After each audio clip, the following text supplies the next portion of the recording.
Throne of the Council is Book 9 in the Daughters of the Warlock series. Written by Maggie Shaw. Published by Google Play. AI narrated by Melissa. Copyright owned by Harley Romance Publishing, 2023. Chapter 1. Courtney. It took Dad a few days to get back to feeling like his normal self. I didn't leave his side except for when he slept and went to the bathroom.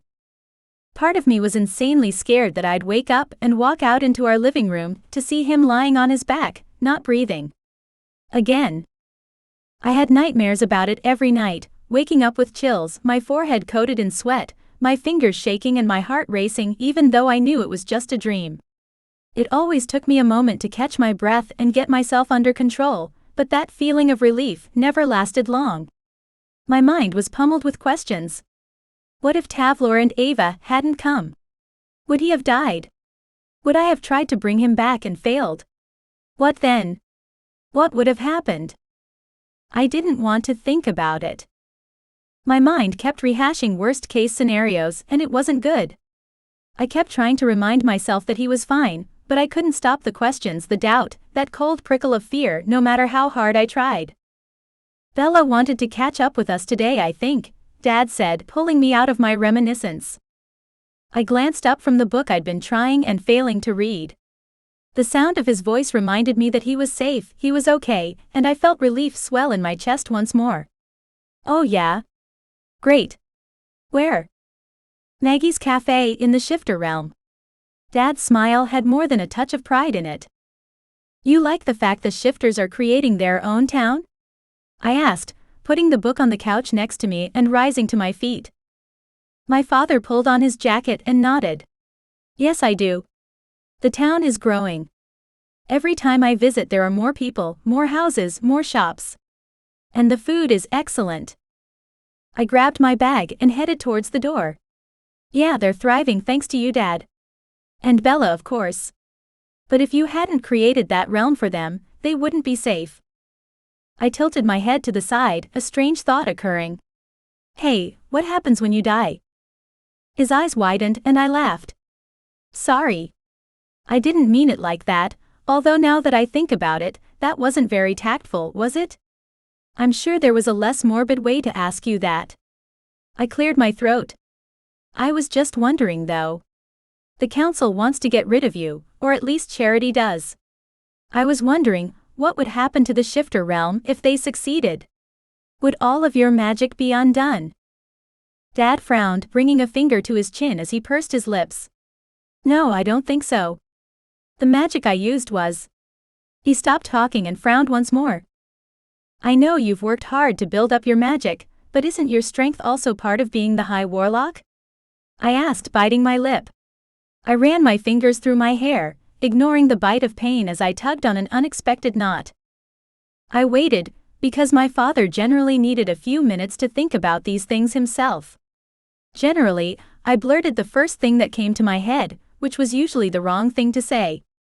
I blushed just thinking about it, but as much as I tried, I found I couldn't change that habit. He appeared to actually think through sentences first before speaking. I'll have to do some research, he said finally. He dropped his hand back down to his side, glancing at me again. I don't want the Shifters, or Bella to be in any danger if something happens to me. And I don't want anything to be undone if I died, either. It wouldn't be right that their freedom was contingent on whether I was alive or not. I grinned at him, then opened the door. We going the traditional way? Dad laughed. We should. HMMPH, I grunted but did as he said, jumping through one cool shimmering portal after another.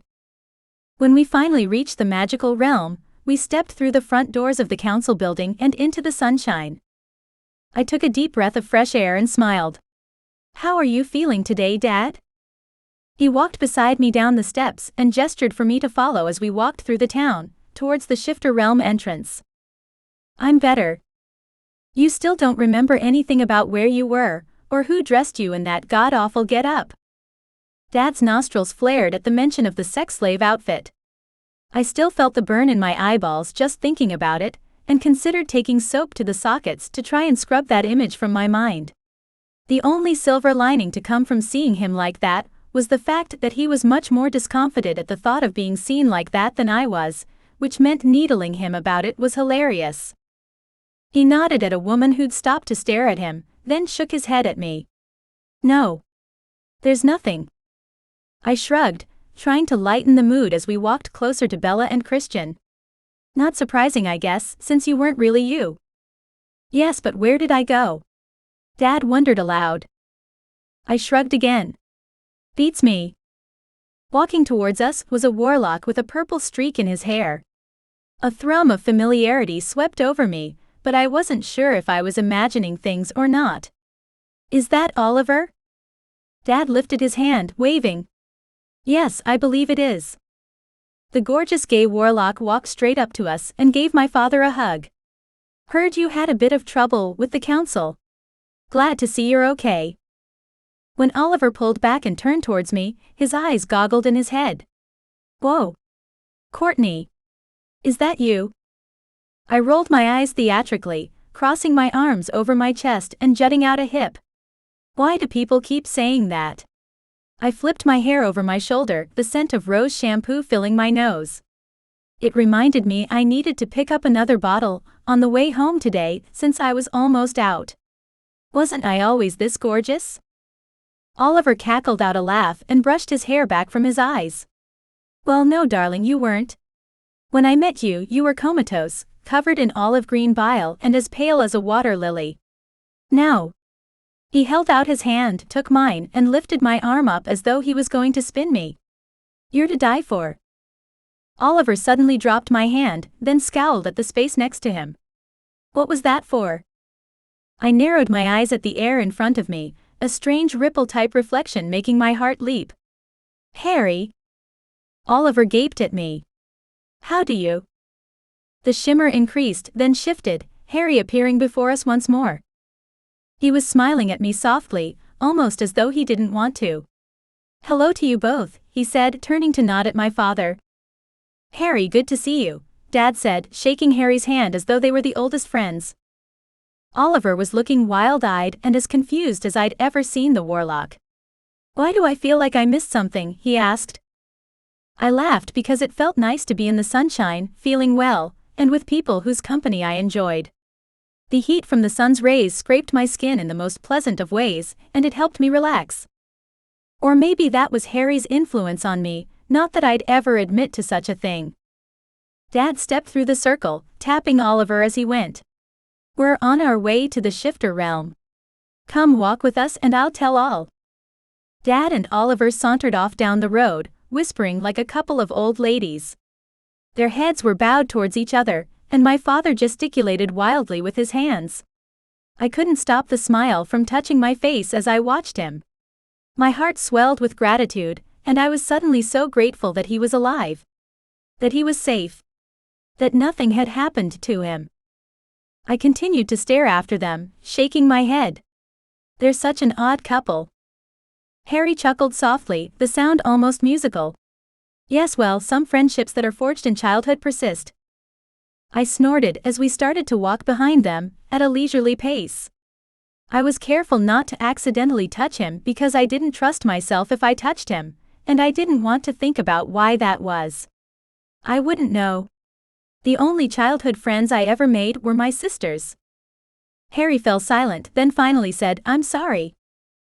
"Oh, hell no. Don't be sorry," I said, elbowing him in the side. "You've met them. They're awesome. You're all close in age too, aren't you?" he asked. I nodded. "Yeah, almost exactly 1 year between each of us. Our birthdays are coming up, in a few weeks actually. I'm turning 21, Bella will be 22 and Ava is 23. He smiled. "Well, happy birthday for next week." I side-eyed him. "How old are you?" His eyebrows flicked up. "Why?" "Well, because I thought you were older. But Tavlor said you're close to my age." "I'm 23, he said." I gaped at him. "No way." He thrust his hands in his pockets and chuckled. Even he couldn't mask the telling blush on his chiseled face, but somehow it didn't detract from his beauty. In fact, it only enhanced it. Why don't you believe me? Maybe because you seem so old and wise. I shrugged. I don't know. You just seem older. We walked the rest of the way in silence. When we finally caught up with Dad and Oliver, they were waiting by the shifter realm door. Are you coming with us? I asked Oliver and Harry. They glanced at each other, then Oliver shook his head. No. We have some things to do. I didn't ask what he meant, because I knew he was being vague on purpose. They had their anti-council agenda, as we did. Well, I suppose we'll see you both soon. My father rubbed his hands together, then handed 2 cards over, one to Harry and one to Oliver. What's that? I asked, catching a shimmer of silver and white writing. Invitations to your birthday celebration, Dad said as calm as day. I gaped at him. Sorry, what? Since when did you have time to organize a birthday party for us? I'd been watching him like a hawk, or so I thought. Dad flicked his gaze at me, then went on to ignore me and talk to Oliver. We would love to see you both there. They nodded and said goodbye, then walked away. I waited until my father and I had cleared the protected portal into the shifter realm to speak. When were you going to tell me that I had a birthday party next week? He put his arms behind his back and continued to stroll along the path into Bella's town. I thought Ava had already spoken to you about it. I frowned. Had she? Ah, yeah. Or was it Bella? Someone did, but I'd kinda assumed since someone hexed you, then we'd be pushing back any party plans. Not to mention the fact Mother is still missing. We'd reached Bella's cabin now, and a strange premonition shiver passed over my skin. What's going on? I knocked once, then pushed open the door, feeling the need to go inside straight away. And there was Bella, sitting in a circle with 3 other witches, all chanting and casting a spell. The words flowed over me, and my mom's image was projected into my mind. I stood frozen, then whispered, "They're trying to find Mother." Dad stepped up beside me, shivering also. They are. Chapter 2.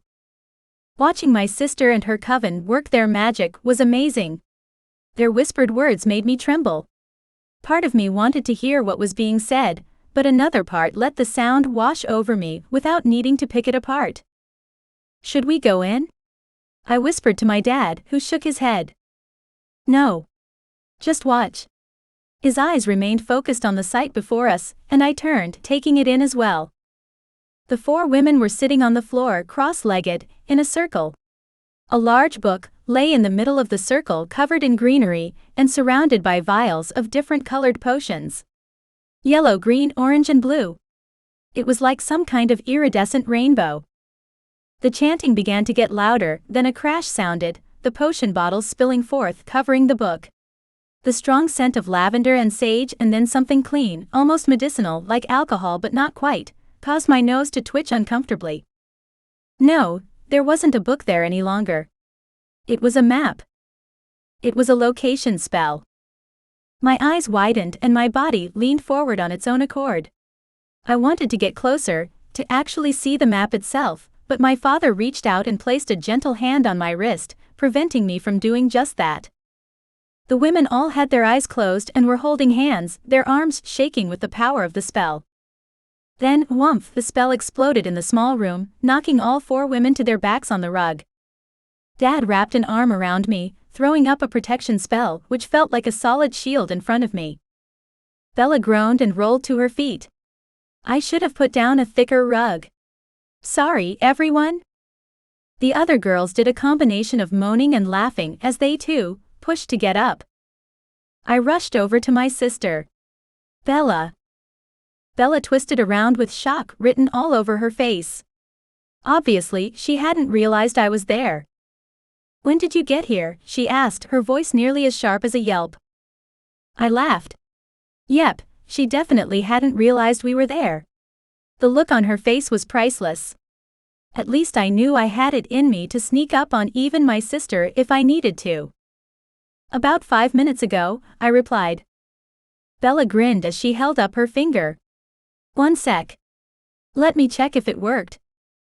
I hurried after her as she stepped into the space where there had once been a circle of awesome girl magic going on. I longed to be part of it, but I knew I would get my chance. I didn't want to intrude. "Did you just do a location spell for Mother?" I asked. One of the other women answered, "Yes, Bella told us how important that locket is, so we all put in." She had auburn hair and pretty doe brown eyes. Bella gestured to the three women. "Court, this is Nancy, Michelle and Tony. They're from my coven. Girls, this is my younger sister Courtney." They all smiled at me. Warmth and gratitude flooded my system, and I brushed a lock of hair from my face. "Nice to meet you. And thanks for the help." "Anything for you three," the woman with the short blonde hair said. I wasn't sure why she'd said that, but I had to assume it was because we opposed the council, so anyone who hated them was on our side. I was glad to hear it too. Anyone hostile to the council was a friend of mine, and if they could do a location spell, all the better. Which pretty much meant every shifter and fae was on our side. That was a lot of people. "Well, thank you." "Court, look." "Oh hey Dad," Bella said, holding out the map. "Lay it on the table," Blondie said. I walked beside my sister to look at the map, not feeling as excited as everyone else. Bella, she could be anywhere, in any realm, in any universe. How was a map gonna show? And then I saw the majesty and beauty of the map Bella and her friends had created. It was multidimensional, spanning over time and space. "Bella, this is amazing." Dad walked over and pointed to a red dot, right in the middle of everything. "Is that Genevieve?" Bella crossed her arms over her chest. There was something hesitant on her face, something that softened as she looked at him. "Yes, I think it's Mom. But I don't recognize the area or the realm." It was like she didn't want to get his hopes up, which I could understand. Especially after everything we had been through. He dropped my wrist before holding out his hands and his magic began to shimmer and glow. Worry hit me. "Dad, are you sure?" My instinct was to tug on his sleeve, but I curled my fingers into fists, preventing me from doing just that. His magic hadn't been very strong since he'd come out of his demonic possession, and I didn't want him to overdo it too soon. But I also knew my father was stubborn, and there was a chance he wouldn't listen to me. "Yes." He nodded, but a bead of sweat formed on his brow. He launched the map into the air and it expanded tenfold. "Wow," I whispered, staring at the new version of the map. "It's like all the constellations." It was like staring at the stars and planets, but it must be the realms. "We're here," Bella said, pointing to a smudge far away from the red dot. "And this is the Fae realm," Dad said, pointing to a golden orb. "So where is, this isn't Charity's family realm, is it?" I asked, pointing to Mother's glowing dot. "Not the Adenolfi realm, but hers." Dad stared long and hard at the glowing dot. "Son of a bitch." An amused laugh shot out of me. "Never thought I'd live to see the day you said that out loud." Dad growled a little, reminding me of Christian when he was close to wolfing out. "She's hidden back home, where no one can go." "Surely you can?" I asked him. "You're still legally married." Dad pressed his lips into a thin line, then began to pace around the room. Bella glanced over to me and I muttered, "Why do we all pace while we think?" Bella's lips quirked up at the sides. "I'm just going to thank my friends and show them out." "Nice to meet you," the girl with the long dark hair said. I waved at the three friends Bella had made, marveling at the fact my sister officially knew more people than just Ava and me. She'd really grown up, married, joined a pack. In fact, she'd created her own. It amazed me, considering Bella was the quietest, most studious out of all of us. She had done so much and she was thriving. So much more than me. I forced the ridiculous thought away. I'd spent the last year fighting for my life, so I was a little behind my sisters. When wasn't I? I was the youngest. More than that, I was happy for Bella. To turn that around and create something ugly out of it wouldn't suit, and I wasn't going to indulge in that either. I smoothed the wrinkles on my shirts, humming to myself as I did. When Bella shut the door and walked back over, she brought with her a jug of lemonade and some glasses. The citrusy sweet smell caused a wrinkle to form over my nose, but my mouth watered at the sight. Bella's lemonade was legendary. Drink, anyone? I took one of the tumblers and had a sip, quenching a thirst I hadn't realized was still there. Well done on the location spell, Bella. At least we know she's still alive, or whatever she is. Our father was drumming his fingers against his thigh, his thoughts going a mile a minute. That was obvious. What are you thinking, Dad? He glanced up, his eyebrows flickering. Oh well. I'm thinking about our plan. Bella chuckled and handed Dad a drink. And which plan is that? I organized your birthday party in part to draw Charity out. But now that she's back on the council and out in the open, how am I going to get Genevieve back? Bella sighed. Yeah, I feel like we lost a lot of leverage there. I clenched my jaw on a wave of anger. We swapped her freedom for Mother's locket, and we didn't get it. Isn't that a broken contract or something? Dad's lips flickered. I understand your point, and if it had been part of the written contract, we may have been able to go to her and force the issue. But all I added as an addendum to the contract was that she was not to injure or harm any of my children. It was my turn to pace. I set the glass down and started walking around the room, past the dining table, around the back of the couches and to the bookshelf. When I turned back to them, I was still fuming. So, you're telling me we have no way of getting Mother back? Dad ran a hand through his carefully combed hair. Genevieve is keeping the locket for a reason, he said slowly, as though he was trying to reason out what was going on. If she'd wanted to destroy it, she would have done so already. Yeah. As leverage against us, I huffed out. I crossed my arms over my chest, trying not to have attitude, but it was difficult not to. Well, look. At least we know where it is, Bella said, reaching her hands into the air and pulling the constellation light show down into a paper map once more. The fact that she was the one looking for the silver lining showed how much she had grown as well. And I'm hoping that if one of us can get into Genevieve's family realm with the map, maybe it will lead us to the exact spot. She glanced from me to Dad and back again. I shrugged, picking at a thread in my blouse. I have no idea. After tearing the thread out, I fondled my bracelet, my mind going back to Harry. I had one wish left. Did I use it to get the locket back? Or should I wait until we had Mom in our grasp once more? Was my wish strong enough to bring her back to life? There were too many possibilities, and I didn't want to waste it unnecessarily. I'd have to ask Harry about that. He seemed to think it was possible, but it would take a hell of a lot of magic. I hated not knowing. Will Charity come to the party, do you think? Bella asked. Dad crossed his arms over his chest, scrunching his black jacket. I've invited the whole of the council and their families. So, yes, I would say she'll want everyone to see her there. I looked at Bella. What are you thinking? I'm thinking that I can sneak away, she said. No one notices me, and no one will miss me. If I can work out how to get into her family realm, I can take the map and steal Mother back. I began to smile. That's a great plan, sis. But there was only one problem. I already knew that I had to be the one to take the locket back. I wasn't sure why or how, but I could already feel the fates aligning. Between Harry and our joint magic, we'd get her back. I just knew it. Now to work out exactly how we were going to do it. Chapter 3. A plan was beginning to form, and I wasn't sure I wanted to share it with Bella or Dad yet. They wouldn't want me to go alone, and would want to help. And although I needed their assistance, especially Dad's, I wanted to get all my ducks in a row first, so to speak. More than that, I didn't want to get their hopes up only to let them down. My father was the High Warlock, for goodness sake. He managed to escape a corrupt council, and keep them from influencing his decision, no matter how hard they tried to do just that.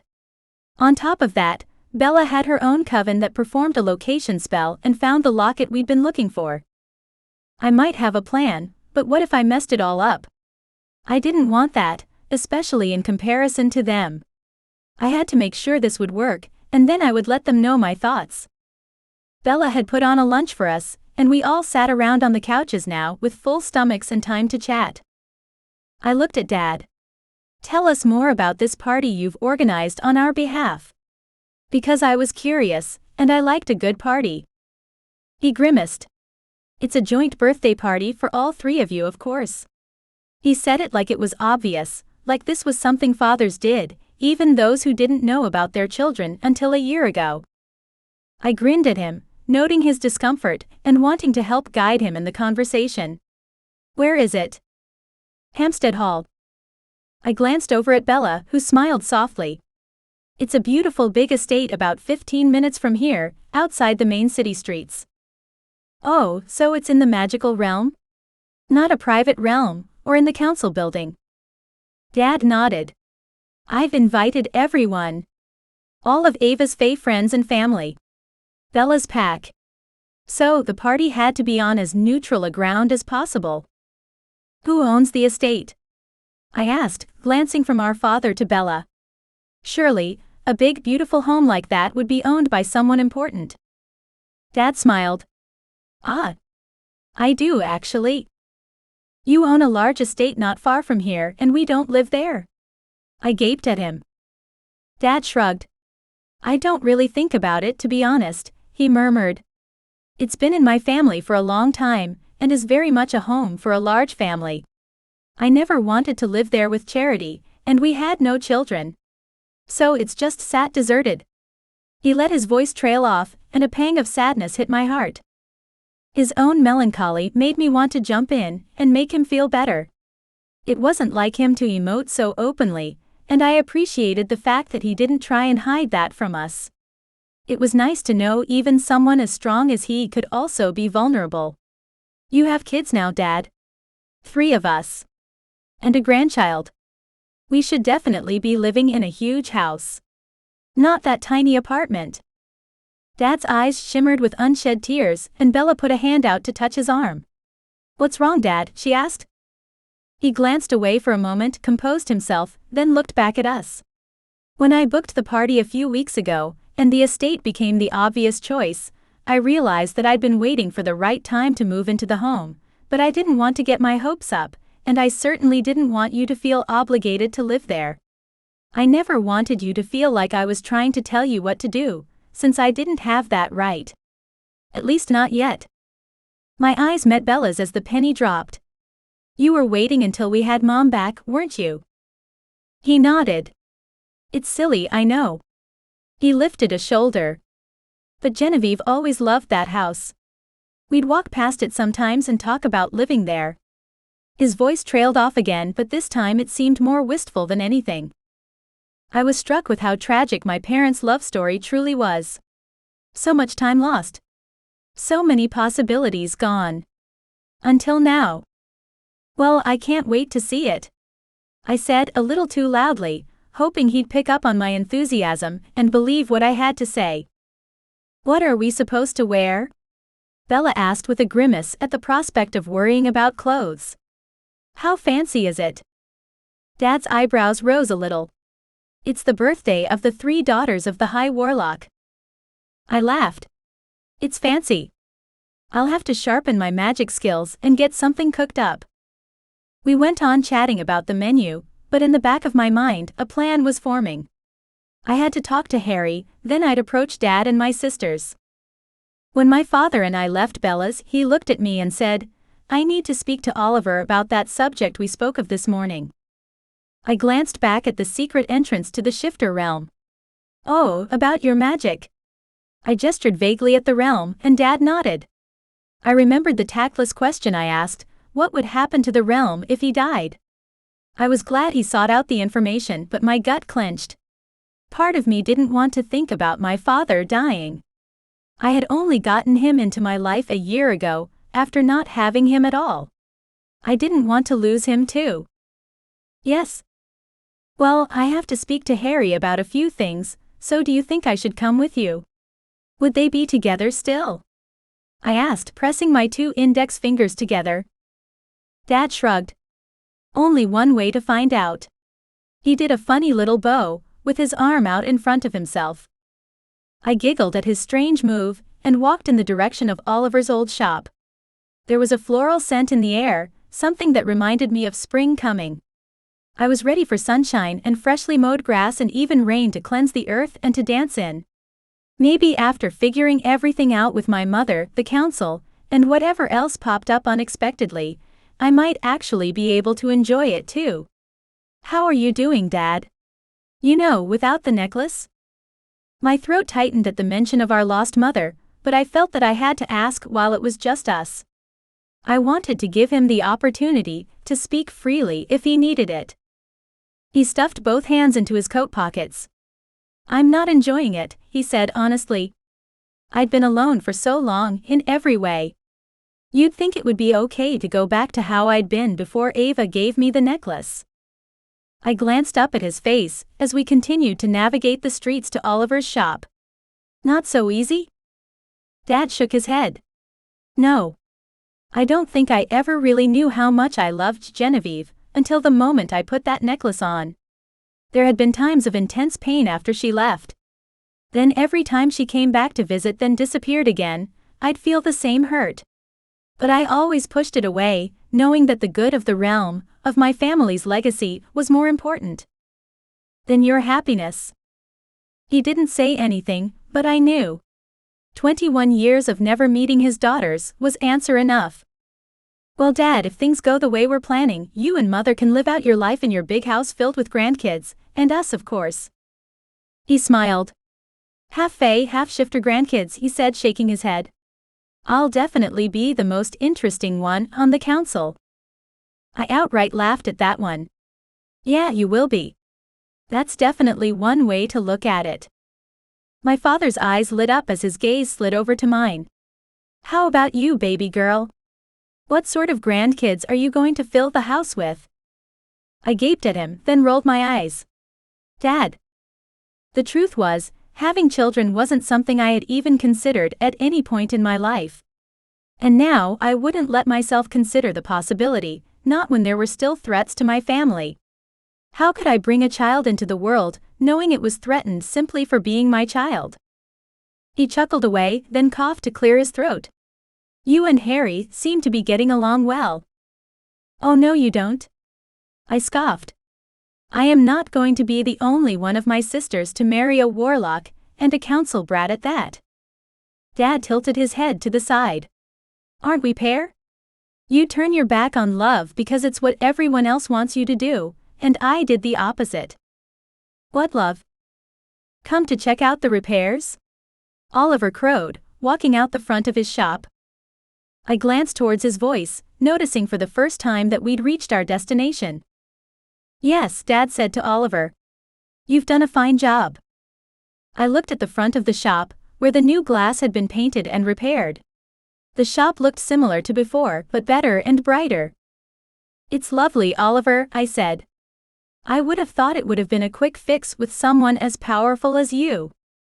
Oliver grinned at me. You flatter me, my dear. But you don't understand. The bombs that were planted were magical and all-destroying. Rebuilding has been much more difficult than you would think. Oliver stared at Dad, making me think that they were speaking telepathically. I had to leave them to whatever they had planned. Is Harry around? I asked. I have a question for him. Oliver looked at me with more intensity than I'd ever seen, the flicker of his wolf shifter showing silver in his eyes. He is around. If you venture inside, you might just find him. I nodded and excused myself. I will. Thanks. I stepped inside, immediately feeling the presence of the one they called the Shadow. Come out, wherever you are. Harry chuckled, but I couldn't see him. I couldn't help the fiendish laugh I emitted. Are we playing hide and seek? Because I'll have you know I was the best at hide and seek. A shimmer of light emerged and behind the counter, and Harry's dark eyes and intense aura appeared once more. Hello, littlest heir. I bowed to him. Hello, Shadow. I wanted to joke with him, but there seemed to be a fragility about him today. Are you okay? He nodded. Yes. Just some family tension. Can I help you? I nodded. Yes. We know where Mother is, and I need your help stealing her back. Shadow took a step towards me. Where is she? She's in Charity's family realm. The Mansfields. I know them well, Harry said. And you want to use your birthday party? Yes, that is the perfect way to make their realm vulnerable. Empty. I smiled at him. Can you read minds? He shook his head. No. Though your face is incredibly easy to read. I couldn't help but cackle with laughter at that one. Yes. Mother did always tell me that. Chapter 4. You know her family? I asked. I wasn't sure whether I should be surprised or not. My initial reaction was to grimace at the thought, but maybe something like that was normal here. I didn't know. And honestly, it wasn't his fault. Harry nodded. Of course. I went to school with some of the nephews. Most council families only had one heir. Maybe two. He shrugged like this was a completely normal occurrence. And the Mansfields? I asked, finding his line of conversation weird. They like to have at least 3 children. Makes them more competitive. He brought a finger up to his chin, tilting his head to the side as though deep in thought. I groaned and crossed my arms over my chest. Oh, so when Charity couldn't give my father even one child. I let my voice trail off. It was quite the black mark on the family. They were all pretty pissed. A beat. I'm sure it was difficult for her. Fertility isn't something that can fixed by some magic, because the mere creation of a child is the body's way of doing natural magic. Think about it. So many things have to go right for an embryo to survive, and that's only counting pregnancy. The first year of a child's life can also be difficult because of how vulnerable the child is, whether because of how weak it is or how much it lacks when it comes to its immune system, if that makes sense. Guilt pooled through my stomach, causing it to ache. Despite the fact that she was my enemy, despite the fact that she did awful things, I shouldn't rejoice in her difficulties, even if I was thankful for them. Would my father be the same man if he had a child with her? I didn't know. Suddenly that guilt turned heavy. I couldn't quite explain it, only that it was like someone pinned me in place with merely their gaze. I glanced around, suddenly feeling like we were being watched. I don't mean to sound paranoid, but... Come, he said, holding out his hand. I didn't think twice, I just put my hand in his and we were teleported to a house in goodness knows where. I let go of him and looked around. Where are we? My place. Your place? I repeated, walking around the room. Are we still in the magical realm? I walked over to the window and pushed the curtains aside, gasping.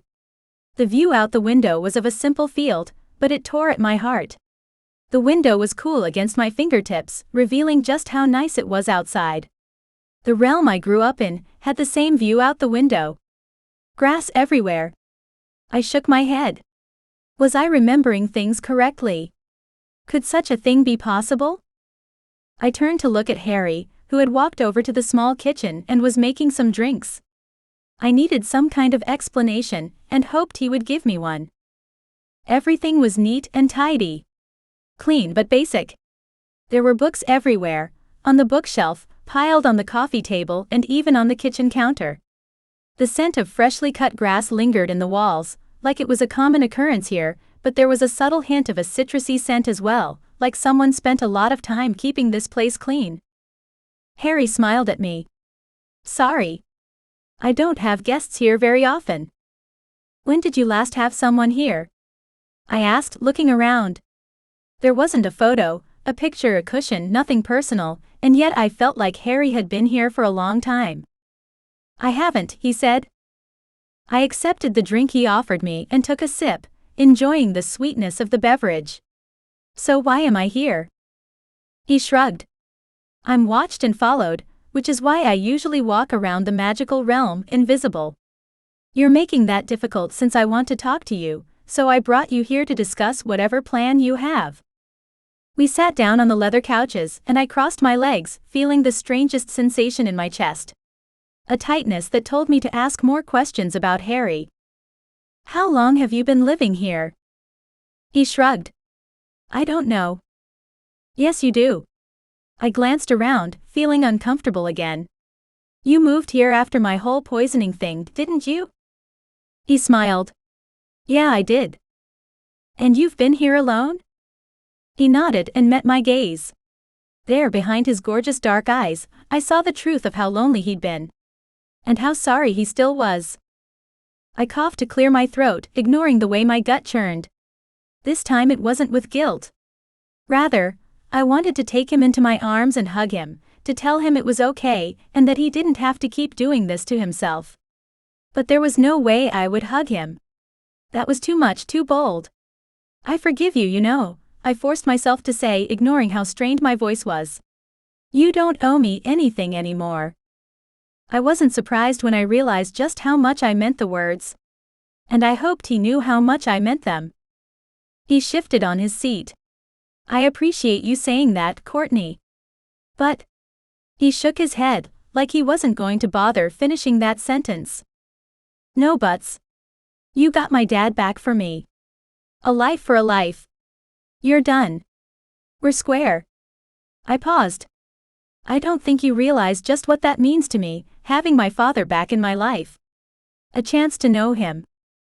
Our gazes clashed, then he nodded. "But I still want your help with this plan."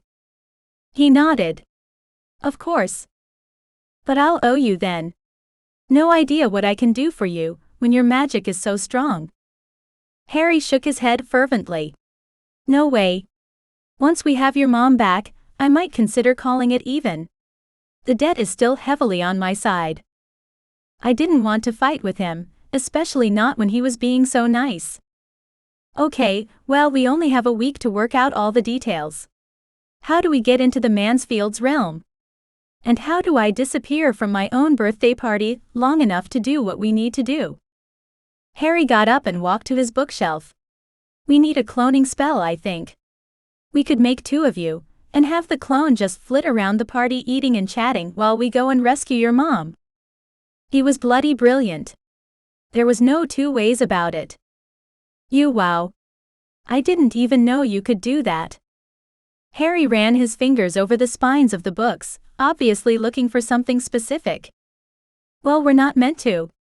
It's one of those gray area spells where it's not outlawed but heavily frowned upon." "I don't care." He turned around and grinned at me, his teeth flashing white in the soft lighting. I ignored the way my heart skipped a beat at the sight of it. "I don't either." "What are they going to do? Banish me?" I glanced around the comfortable little home. "There are worse places to live." He turned back to the bookshelf and ran his fingers down the spine of one of the books. "There certainly are. Here. Got it." Harry brought the book over and opened it. He sat down next to me and rested the tome on his lap, flipping the pages carefully until he came across what he was looking for. He showed me the spell. Despite the fact he wasn't actually touching me, the heat of his body brushed up against mine, and the scent of something woodsy tickled my nose. I didn't catch the shiver in time, and instead, he stood up. "Are you cold? I'll get you a blanket." I grabbed his arm and pulled him down, heat flushing my cheeks. "I'm not cold. I'm just not used to guys like you. That's all." He sat down again slowly. "Guys like me?" I clenched my teeth against the wave of embarrassment that passed over me. "You know what I mean." "I don't." He was really going to make me say it? "I grew up with my sisters and my mom. You were one of the first boys I ever met. And we look..." "Seriously? I kissed you that night at the club. Surely you haven't forgotten." He turned to me, his eyes burning with the memory. "Of course I remember, but I'd assumed it would never happen again." Now it was my turn to laugh. "Just because I think you're hot, doesn't mean you'll get any more kisses." He stared at me with wide eyes, then my unfiltered words came back to haunt me. "Oh, forget it. Let's just get back to work." I flicked open the book and Harry reached out, brushing my hand as he turned to the correct page. I was pretty sure I managed to hide the effect his touch had on me, but I couldn't be sure. We found the spell, and I gaped at the list of ingredients. It's insanely complex. It is. And it only gives you an hour. Just long enough to pull off one amazing rescue. I nodded, reading over the ingredients again. We're going to have to enlist Bella or Oliver's help for this one. I'll do it, Harry said. Oliver owes me a favor or two. I'll get this done, and then we'll figure out the rest of the plan. I got up and walked over to where I'd left my drink, needing to put some space between us. Perfect. Thank you. I'll talk to Dad about when the cake and speeches and shit will be, to make sure I don't miss anything important.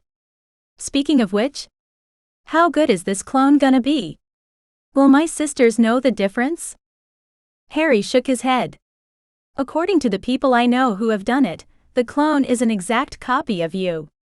Even your sisters shouldn't be able to tell. Well, until the clone disappears into thin air, of course. I almost clapped from the thrill that shot through my heart. Then this really might work. He laughed. You bet it'll work. The cloning will be the easy part, though. We're going to have to break into one of the most securely held realms in the whole universe. The Mansfields are powerful and fiercely protective of their family. I put my hands on my hips and stared at him. Don't tell me you can't do it, Harry. I was mocking him, and he knew it. I didn't want to have to use my last wish to break into the realm, but I'd do it if it was our last option. He leaned back on the couch and smiled. Oh, I can do it. But it won't be easy. Nothing worth doing ever is, I said, and that's a direct quote from my mother. Harry stood up and held out his hand. Let's get you home. I've got some digging to do.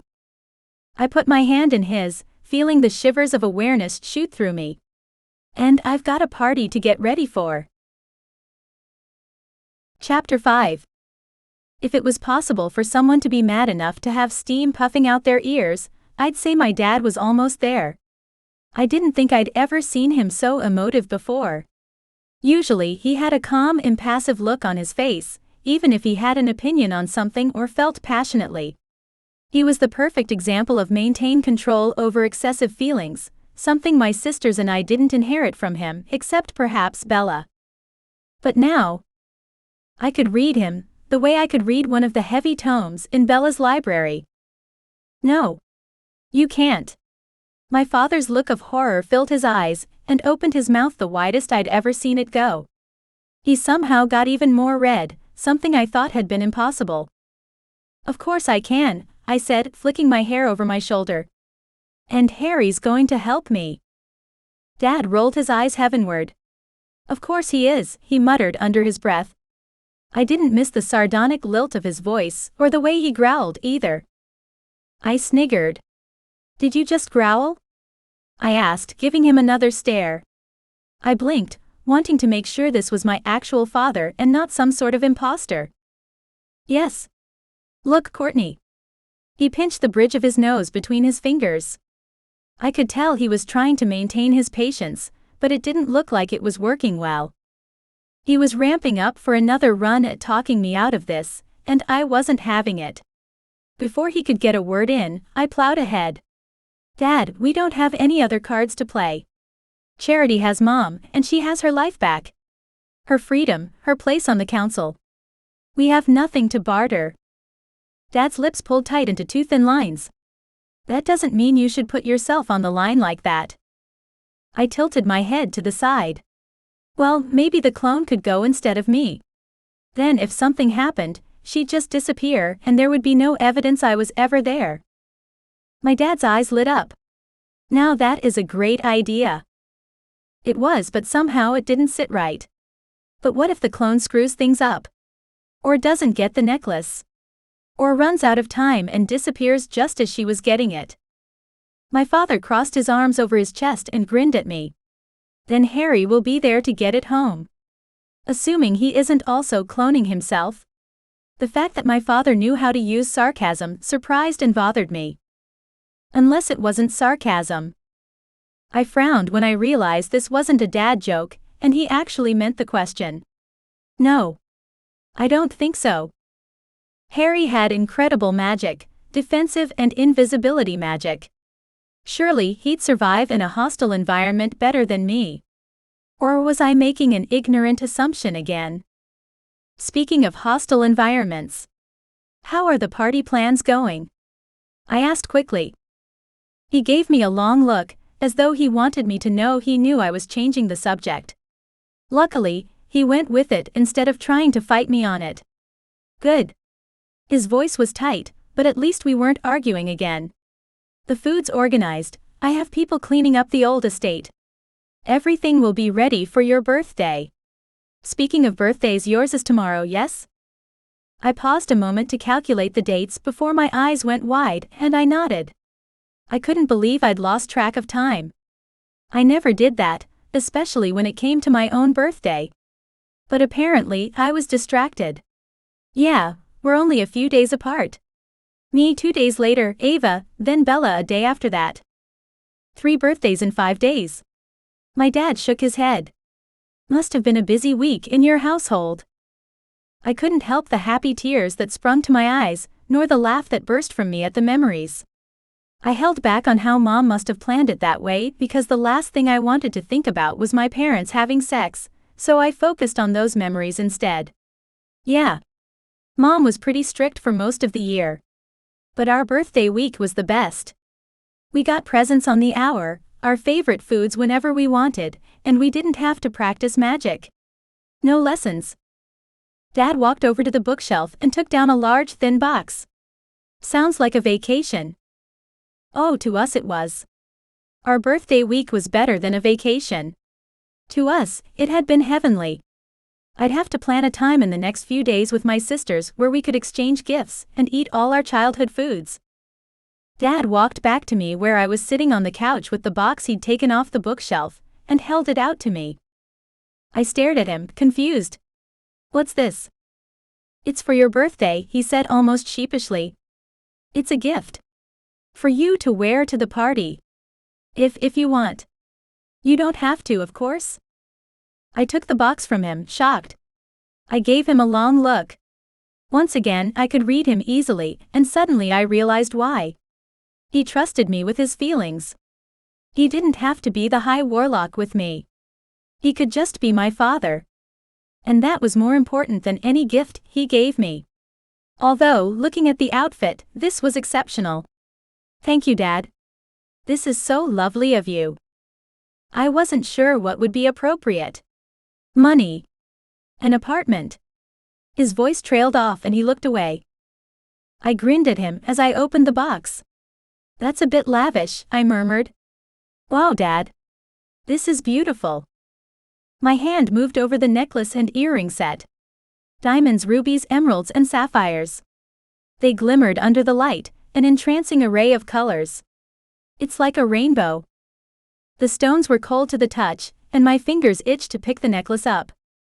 I wasn't sure what you were going to wear to the party, but was hoping you'd like this enough to wear it. Oh, I love it. I stood up and imagined a dress that would match such a necklace.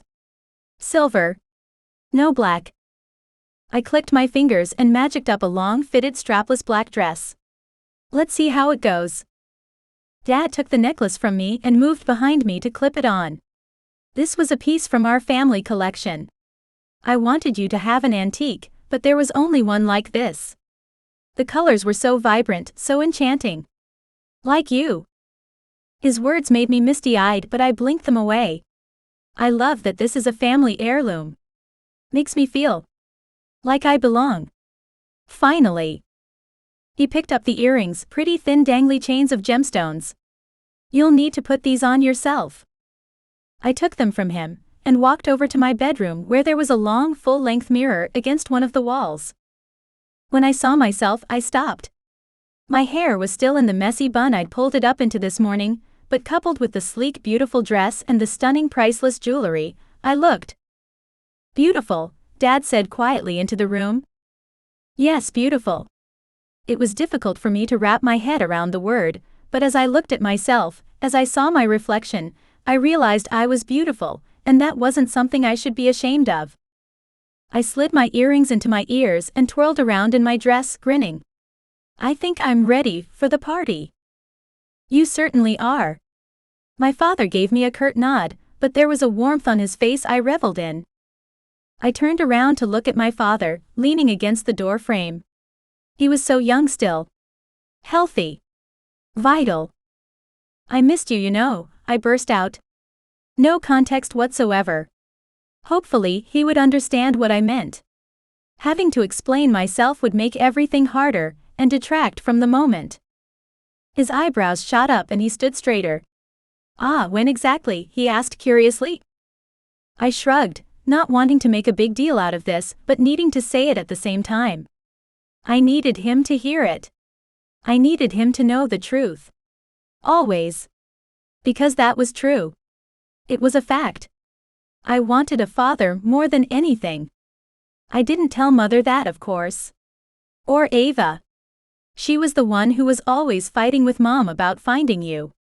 Needing you. I kept that to myself. I missed you too, he whispered. Every day, all those years, my heart was always empty. Heavy. I didn't know what I was missing, I only knew I was in pain. Now my heart is full. Because of you. I ran at him, needing to hug the only parent I still had. His words healed so many holes in my own heart. He held me to him, and I could feel his smile even though I couldn't see it. I'm going to get her back, Dad. Then we can be the family we were always meant to be. He heaved a huge sigh, not letting me go. I know you're going to try, but... He pulled back and stared down at me, his jaw set and his eyes intense. I can't lose you. Please know that. If it comes down to the choice between the locket or you, save yourself. Please. Your mother sacrificed herself for her daughters once already. I think she'd come back from the dead just to kill me if something happened to you on my watch. I let myself smile and laugh at his light joke, though I knew he wasn't kidding. We were playing for major stakes now. And I intended to win. Chapter 6. The party snuck up on us faster than I'd anticipated. One moment I'm in huddled discussions with Oliver and Bella about a cloning spell, the next, we're taking a literal carriage ride down the road towards our own party. It was surreal, if I was being honest. Every now and then, I was transported back to the house in the realm my mother created just for the four of us. To think that I had people outside of my sisters and my mother, to think I had friends and somewhere to be felt strange, even after so much time passed being here.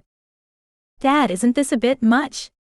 Ava indicated to the open carriage, the 4 horses.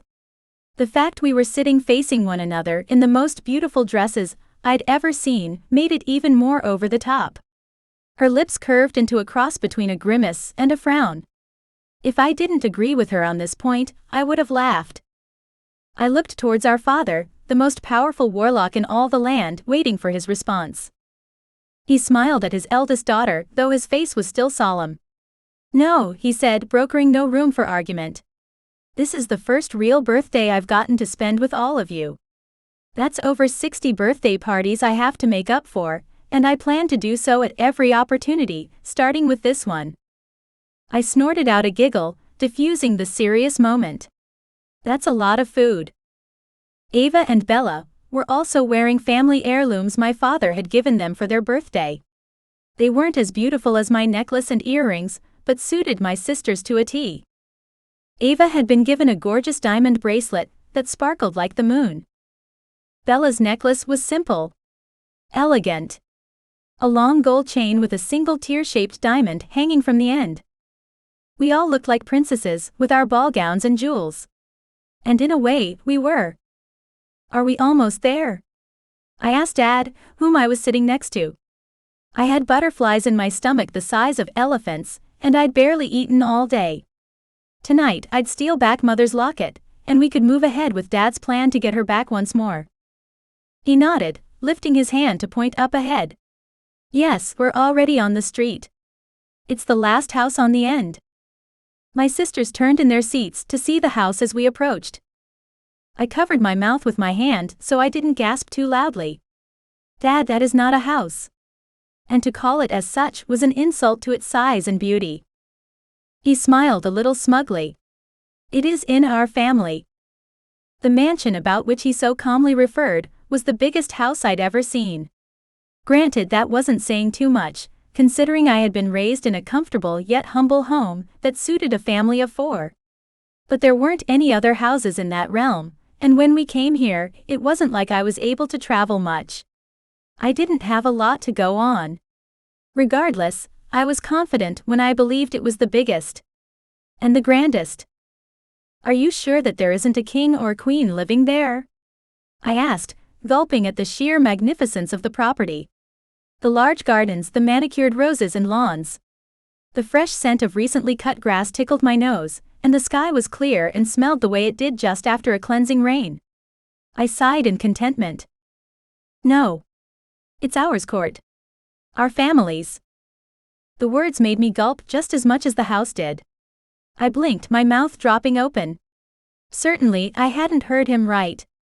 My sisters turned around and faced me, their expressions intense images of the feelings rolling around inside me. This was what we'd always dreamed of. Being part of our father's life, welcomed and wanted. Loved and treasured. The wealth had never been a consideration in our childhood dreams, though a castle like this should have been. It's like a fairy tale, I whispered, and Ava smiled at me, knowing exactly what I meant. The carriage rolled towards the front door and my breath hitched in my throat. Thank goodness part of me was going to be here all night. I would have been jealous of my sisters to miss out on such a party. The mansion itself was only 2 stories high, but it was so wide I couldn't count all the windows. How many bedrooms does this place have? I asked as we rolled to a stop. I'm not sure, to be honest, Dad said as a man stepped up, opened the carriage door like we were in some sort of historical movie, and helped us down. Ava turned towards us. Considering the high warlocks of the past only had 1 child, this place is a bit extravagant. I grinned at my sister. Did you expect anything less? Ava smiled back and descended the stairs. Bella inhaled sharply. Let's get this over with. It won't be that bad, Bella. She rolled her eyes. Maybe not for you. You'll shine at an event like this. Dad reached out and squeezed her hand. You look absolutely beautiful, Bella. And Christian is inside, waiting for you. There's nothing to fear. He offered her a small smile. I promise. Bella looked at Dad, then nodded, his words obviously bolstering her courage. She stepped down onto the ground, then it was my turn. I stood up and looked around. Whoa, this is a bit amazing. I rubbed my hands together just to give them something to do. It helped the goosebumps that littered my bare skin to ease, but I couldn't get the awe to disappear. The guy who held my hand as I stepped down smiled at me. It is. Dad stepped off the carriage and held out his arm. I hooked my hand into his elbow, and together we walked up the pathway towards the huge house. The scent of subtle clover and expensive cologne, radiating off him in a humble manner, was enough to put me at ease. I had only known him a short amount of time, and yet, even the scent of him reminded me that all was well, and I would be okay. We all would. Every window was lit up from the inside, and fairy lights hung over the whole structure. Everyone know their role tonight? Dad asked, his tone pleasant and deceiving if anyone else heard. Ava shot me a death stare. She was not impressed that she was being left behind. I grinned at her. Yes. Cake and speeches are in a couple of hours, and that's when everyone will be here. Which meant I took the cloning tonic 10 minutes before the speeches, then Harry would whisk me away to the Mansfield's realm. Dad put his free hand up to his elbow and touched my fingers. If anything were to happen to you. The real me is staying here, Dad, I said. Nothing's going to happen. Christian. Bella breathed a sigh of relief as Tavlor and Christian walked out of the house and towards us on the path. My sisters rushed towards their husbands, and I couldn't help the sigh of contentment at seeing my family all together. Soon, Dad, I whispered to him. Our whole family will be together again. That is my greatest wish, my dear. From then on, the party became a whirlwind of food and dancing, meeting and greeting.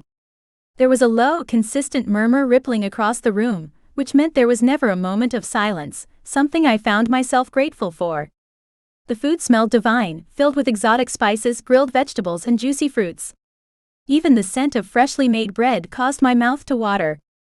The council families were some of the most insincere people I'd ever seen, putting on smiles that would have won them awards. I almost wished I could magic them all away, so I didn't have to share this moment with them.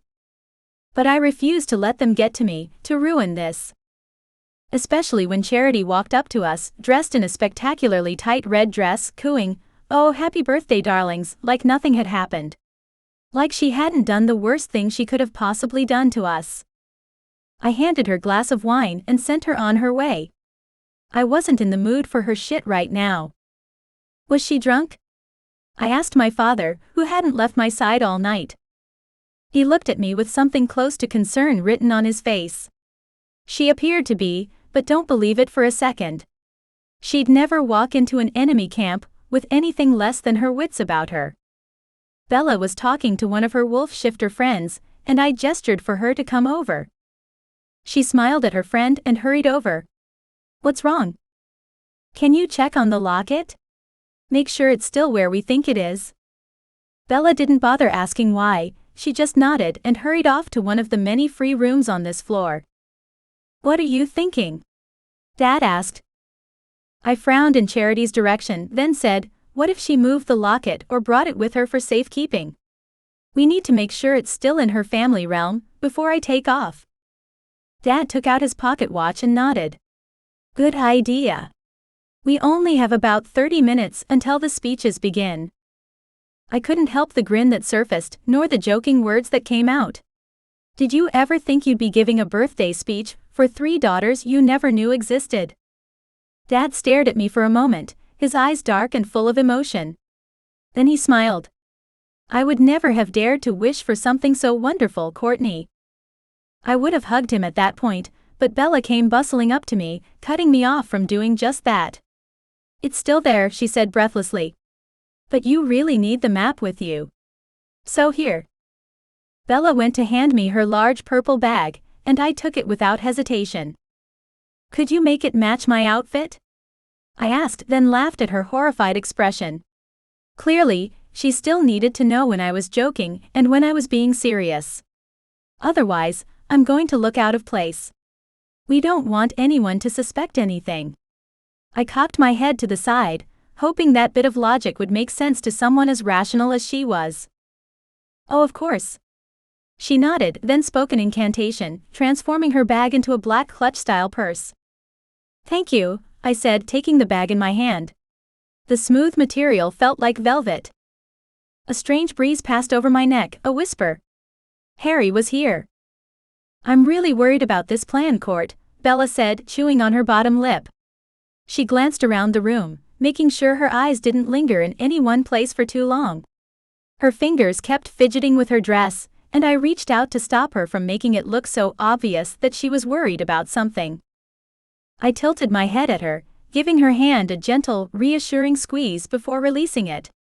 "But it's not even me going. I'll be right here all night. Don't worry about it." I didn't get why everyone was stressing so much. The clone would go with Harry and get the necklace. If she failed, she'd disappear in an hour anyway. Bella inhaled sharply. "You're right." There was a touch on my arm but no one there. I glanced at my dad. "I think I need to go to the bathroom. Is there one upstairs I can use?" He nodded. "Yes. First door on your left at the top of the stairs." I grabbed Bella's hand and squeezed tightly. "I'll be back soon." "Want me to come with you?" I shook my head. "No. The shadow's here. I'm all good." I let go of Bella's hand and followed my father's directions, finding a huge opulent bathroom to change in. The door shut behind me, and I turned at the sound of the lock clicking into place. Harry materialized in front of my eyes, and his smile said it all. "Let's do this." Chapter 7. The potion Harry handed me was the most beautiful purple color I'd ever seen. It reminded me of one of those lava lamps. It was weird and magical, and I couldn't take my eyes off it. "Wow," I said, ripping my gaze away from the potion so I could look at him. "That's awesome." He grinned at me with that devilish smile that made my stomach quiver when I saw it. I quickly looked elsewhere, hoping I didn't give myself away. "It's definitely pretty. And speaking of..." He flicked his wrist over and put his hand out, palm up. I looked at it, ignoring the stutter in my heart. "What's that?" I asked, knowing what it looked like, but Harry always had another reason behind a gift like this. I didn't want to assume anything, and then be disappointed. "It's a watch with a 1-hour timer set," he said as though it were obvious. "Will it clone as well?" I asked, thinking that would be an awesome touch. And knowing Harry's abilities, he could do it too. He grinned. "Of course." "Knew it." I lifted the potion to my lips, but Harry held his hand out. "You might not love the taste of this, just so you know," he warned. "The last thing I want is for you to vomit purple bile, or whatever else is in your stomach." He glanced down at it. I unstoppered the potion and winced at how feral it smelled. It was raw, like earthy soil, but not as fresh. More stagnant. My stomach began to twist itself into knots at the thought of having to consume this. "I can already tell it's gonna taste delightful," I muttered. Harry nodded. "Bottoms up." I put the bottle to my lips, tipped back my head and gulped down. It tasted like pond water, and I wanted to spit it out, but I didn't. I just closed my eyes and swallowed. When I opened my eyes, my clone was staring right back at me. And she was glaring at me, with as much attitude as I assumed was often written on my face. "Did you do your makeup in the dark, because you need a lot more lipstick and your eyeliner is smudged?" I rolled my eyes at her. "Then fix it." She waved her hand over my face, then flicked her fingers towards her own. "How's that?" she asked, giving me a once-over. I peered at her eyes. "Nice." We turned towards Harry, whose jaw had dropped. "That's incredible." He sounded astounded by this, which tickled my ears. It was rare to amaze him in such a way, and I found myself wanting to do it even more. I glanced towards my clone, a totally inappropriate threesome joke coming to mind. The clone raised an eyebrow at me. "Don't say it." I laughed out loud, my cheeks pinching at the comment. "This is very cool. A beat. Also kind of scary. Not going to lie." The clone tapped her watch. 59 minutes and counting, so let's go." I nodded, clapping my hands together. "Okay. Well, good luck. And please bring Mother home," I said. I ignored the way my voice cracked. As easy as it was to make jokes and feel warmth spread across my body because of Harry's nearness, at the end of the day, I was still a child who wanted her mother. Harry reached out his arm for the clone. "We have to go down the street to a council portal. I can't conjure us straight there, and even if I could, this house has major magic protecting it. Centuries old. I could never get through it, even if I wanted to." Clone Courtney grinned and grabbed hold of Harry's hand. "Let's do it." I eyed my clone with narrowed eyes. She was enjoying this far too much. Something coiled in my chest. This couldn't be jealousy, could it? Of myself. I shook off the thought. I didn't want to be ridiculous, and that kind of jealousy was ridiculous. Harry opened the door, then put his hand towards me. "Wait 3 minutes, so there aren't two of you in the same room." I lifted my arm and stared down at my new diamond-encrusted watch. "Will do. Thanks for the new watch." I smiled at them, finding it freaky as to watch a carbon copy of myself walking out the door with Harry. The Warlock smiled at me and walked through the door. Clone Courtney winked and said, "You've really got to do something about that boy. Or I will." My jaw dropped, and before I could respond to a much sassier and more confident version of myself, they walked out the door and disappeared. I groaned and pressed my hands into my temples. Oh God, I wish it was me going. Yup. Definitely jealous. Definitely ridiculous, but oh well. I couldn't deny it anymore. There was a large mirror on the bathroom wall, so I walked over to check my reflection and adjust my hair. The other Courtney had done a good job on my makeup. My eyes definitely looked better now. I would have to ask her to teach me at some point, if we had time for it, of course. I glanced at the watch again. We were down to 55 minutes of the clone spell now. Maybe not. Focus, Court. I wonder where they could have gotten at this point. Surely they'd be out of the mansion and gone now. I took a breath, then headed for the door. I was halfway down the stairs when I saw my clone talking to my dad and Charity. What the fuck? I took a step back up the stairs, needing to retreat. Harry appeared beside me. I'm going to disappear, both of us. Then he cast a spell over me that made my skin prickle with the cold. He put his finger to his lips to indicate that I shouldn't talk. I nodded, my heart hammering in my chest. Harry's hand slipped down my arm, making my skin warm and tingly. Then he took my hand and led me down the staircase.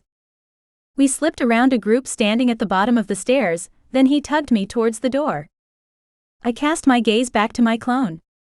Charity had her arm interlaced with clone Courtney's. I was trying to get away, but another group came over with drinks and food. More friends. The council. She was surrounded. I gulped and turned towards the door. A large man brushed past me, making my stomach lurch. I crashed into Harry, his hands grabbing onto my arms and holding me tight against his body. My breath caught in my throat as his breath teased my ear. Hang on to me. We're almost out. Please. Just let me go for a moment. I need some fresh air. I glanced over my shoulder to see clone Courtney trying to make a break for it, but she was just firing Charity up. Why? Where do you need to go that's more important than your own birthday party?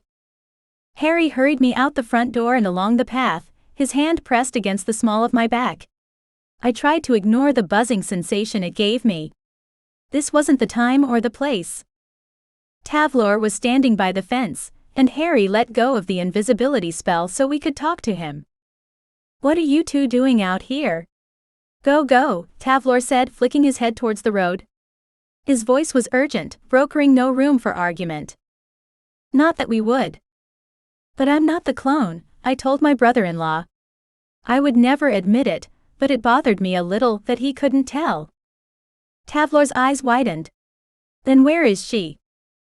She's inside, Harry said, groaning softly as he checked his watch. She's stuck. And we're running out of time. I checked my watch. 50 minutes. We had no choice. We had to at this point start the backup plan. Come on. Let's go, I said to Harry, grabbing his hand. Make us invisible, and let's find that portal. But the plan, Tavlor said, crossing his arms over his chest. I pulled Harry through the gate and onto the sidewalk. We're running out of time.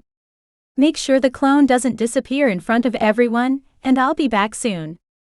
Tavlor nodded and Harry sighed. Fine. Let's do it. We set off running towards the portal, towards my mother's soul. You know this is dangerous, Harry said, tugging me into the bushes in front of the house next door. Ah yeah, I said, as though his stating the obvious was boring me. We're about to break into an enemy's realm, and steal back something that is literally irreplaceable. Harry sucked in a breath. I was okay with taking your clone because I knew you'd be safe here. I stepped closer to him, cupped his cheek and kissed him. I wasn't sure if it was intuition or my fear speaking, but I was suddenly worried I'd never get the chance to do it again. Harry broke the kiss, but lessened the rejection by sliding a hand around my waist and holding me to him. I never thought you'd do that again. I smiled up at him. Well, if we pull this impossible feat off, I might want to do a bit more than that, I said. I couldn't believe I had actually said that out loud. Maybe clone Courtney was rubbing off on me. Harry's nostrils flared and my stomach twisted. I'd put myself out on a limb with that statement. Did he feel the same way, or had I completely shot myself in the foot? I hoped not. I wouldn't want to ruin this friendship. Maybe the kiss was a one-off, a result of adrenaline. Maybe it didn't actually mean anything. I ignored the disappointment. If that were the case, I'd have to deal. I would. And Harry cupped my cheeks and kissed me again, softly. Tenderly.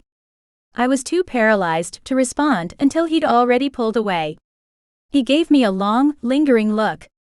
Then he whispered, "I've been dreaming about this for so long it's hard to believe it's real." I blinked up at him, then my watch vibrated in a strange way. I glanced down at it, then gasped. 47 minutes. Right. Romance later. The portal's this way. Harry grabbed my hand and hauled me along the fence and into the backyard of the home next door. "This looks abandoned," I said, glancing up at the broken windows and darkened home. "That's what they want you to believe," he said. "Here, let me fix this." He waved his hand and my ball gown disappeared. He dressed me in jeans and a sweater and my favorite sneakers. "Thanks." "You're welcome. Now, you ready for this?" I nodded and gripped his hand.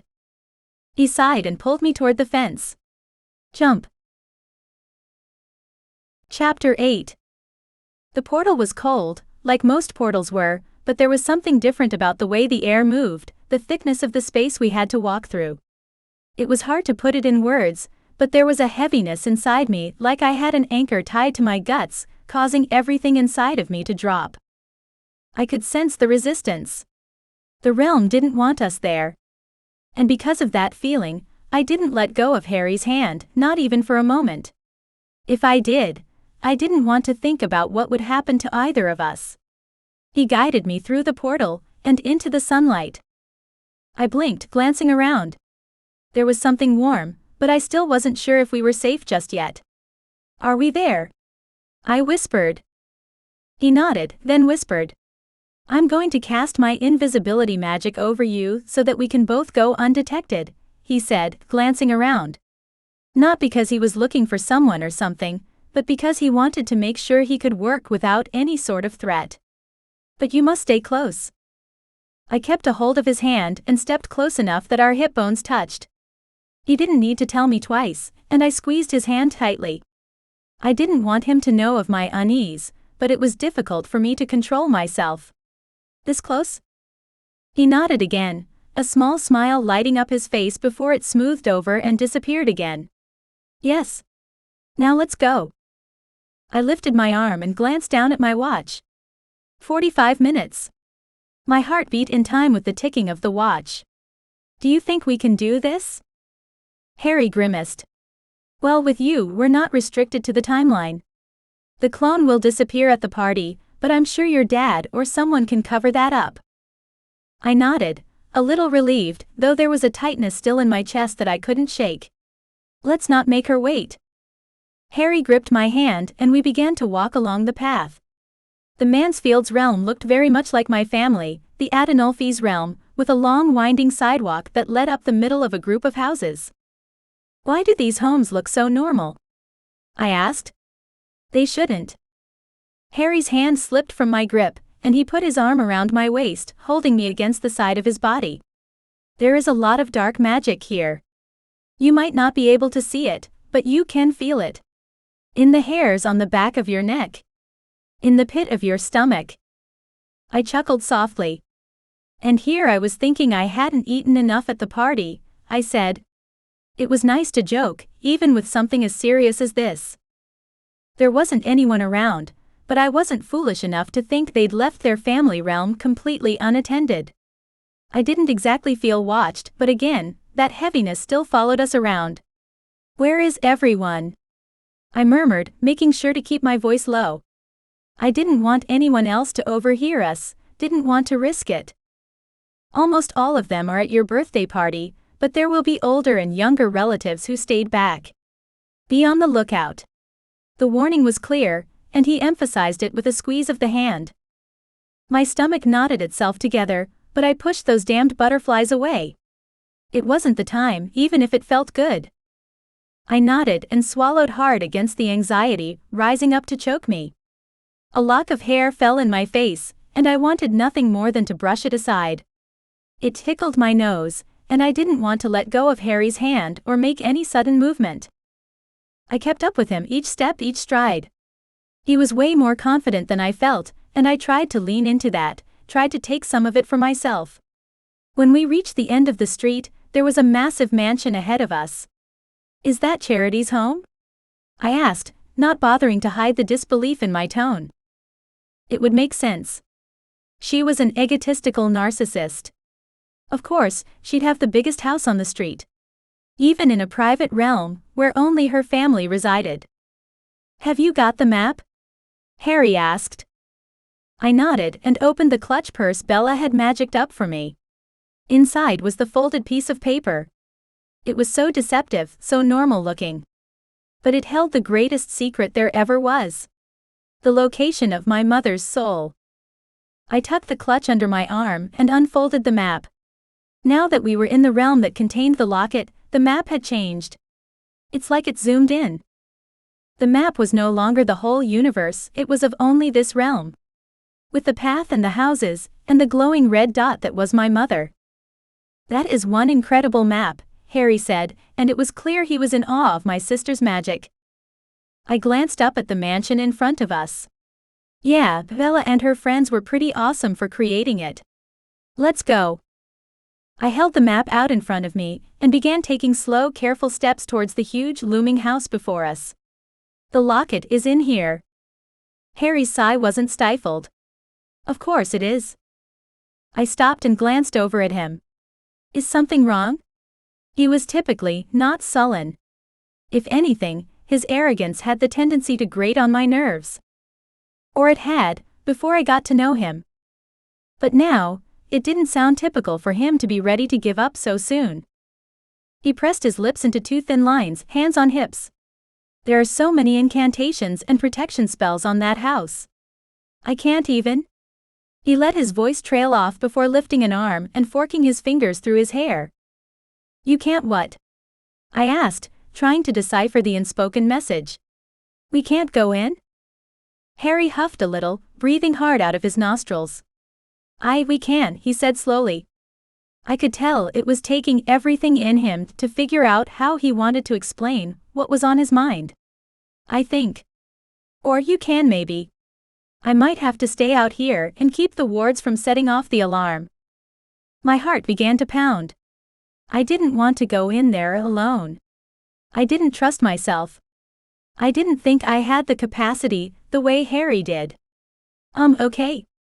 "So you stay here and I slip inside, find the locket, then we go home again." I fiddled with the remaining charm on my bracelet. It would be so easy to use my last wish to get the locket, so we could get out of here. But something held me back. Intuition or common sense, I wasn't sure. But it told me to wait. To use the final wish to get Mother back into her body once more. "Hey, before I go running in there, can I ask a weird question?" Harry's lips quirked up at the side. "Yeah, go for it." "When our mother died, her body disappeared. She didn't die in the traditional sense. We didn't have a body to bury, or a funeral. She was just gone." He nodded.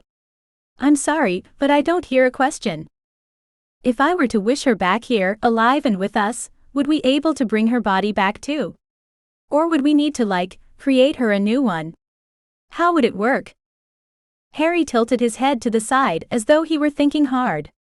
"I don't know for sure. If her body didn't die either, then it's possible you can bring it back from wherever she magicked it to." "Pardon me?" "She magicked her body away somewhere," I repeated, not quite believing it was possible. Harry shrugged. "Anything is possible, with enough power and foresight." Had Mother set this up knowing she was going to die?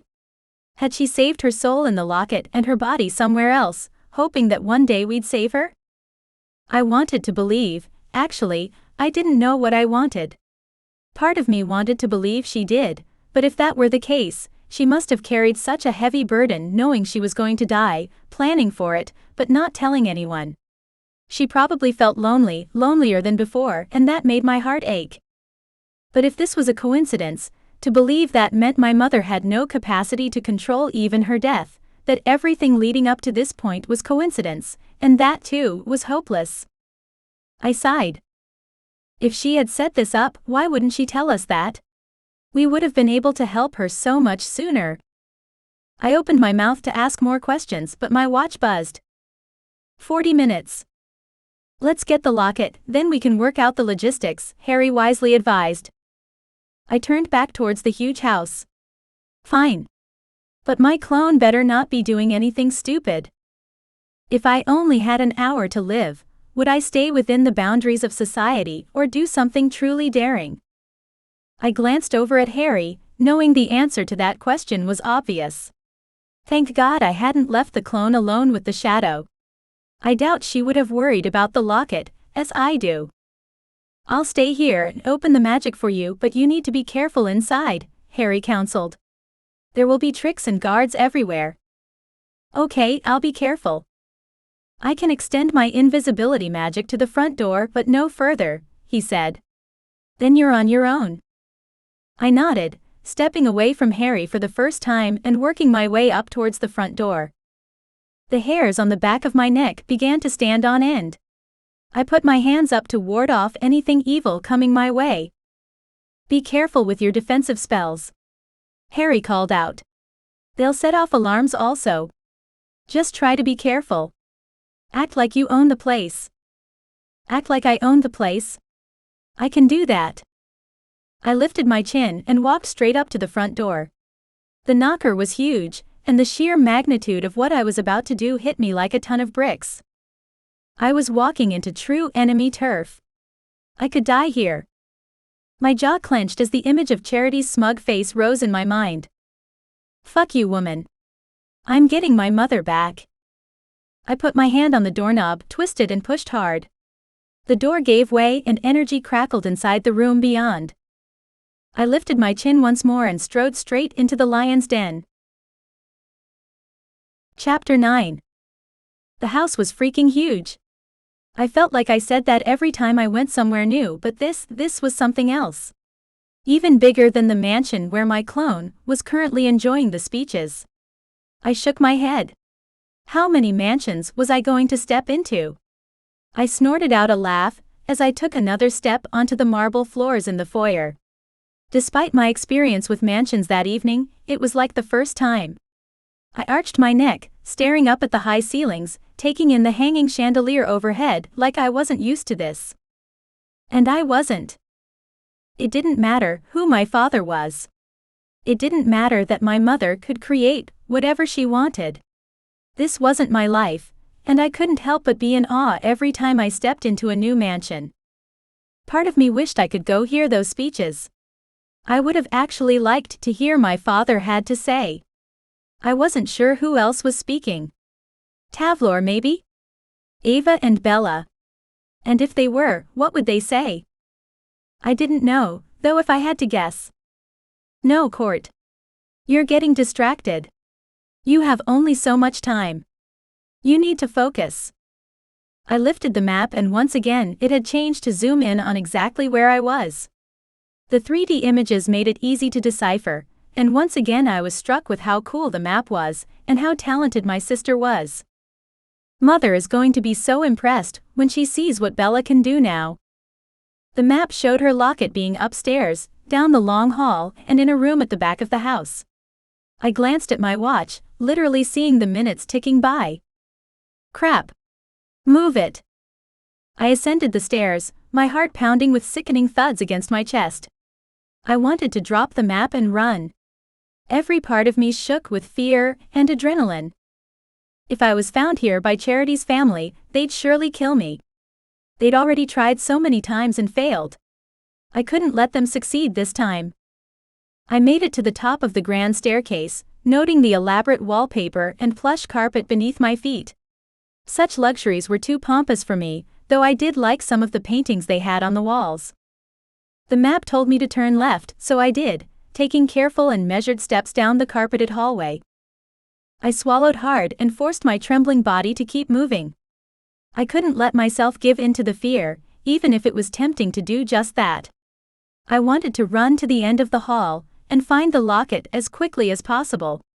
But if Harry was right, and when was Harry ever wrong, they had enough magic in this place to notice someone out of place. And I couldn't risk that. I couldn't risk anyone discovering me, or what I was doing. On top of that, I didn't want them to punish my father because of me. I didn't want them to punish Harry or my sisters. No. I had to do this, and I had to do it in a way that was subtle, where I wouldn't be noticed. And me bolting for my life to the locket would raise alarm bells for sure. The map had changed again, and was showing me exactly where the locket was now. In a drawer of some sort. Or a box. My heart skipped a beat at the sight. For a moment I paused, as if I didn't trust the map not to move and change again. But it stayed exactly as it was. I nodded to myself, before I began to walk all the way down the hall to the room where the locket was located. There was a strange sort of veil over the wood. I could practically see it. What the hell do I do? Could this be an intentional type of defensive shield? I chewed my bottom lip, trying not to let my nerves overtake my rational thought. If the magic detected I was there to steal from the Mansfields, then I'd probably get zapped, no question.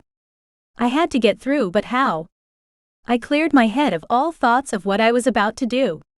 Instead, I concentrated on my love and devotion to my mother. And that's all that I cared about. Hopefully, I would get some sort of intuitive hit on what I should do. I tucked the map under my arm and reached for the doorknob. When it turned easily and the door popped open, the breath that rushed out of me was full of relief. The room beyond the door was a normal-looking study, with a large mahogany desk, a bookcase full of books, and a gold and rose sofa that looked perfect for curling up on. The map was zoomed right in now. The locket was only a few steps away. Sweat gathered on my brow and my hands shook, but I managed to fold the map and tuck it back inside my bag. No magic. Don't use any magic. I reached for the drawer and held tightly to the handle, then pulled it out ever so slowly. The wooden drawer sliding out creaked loudly in the silent room. Shish, I told the inanimate object, a drop of sweat sliding down my temple.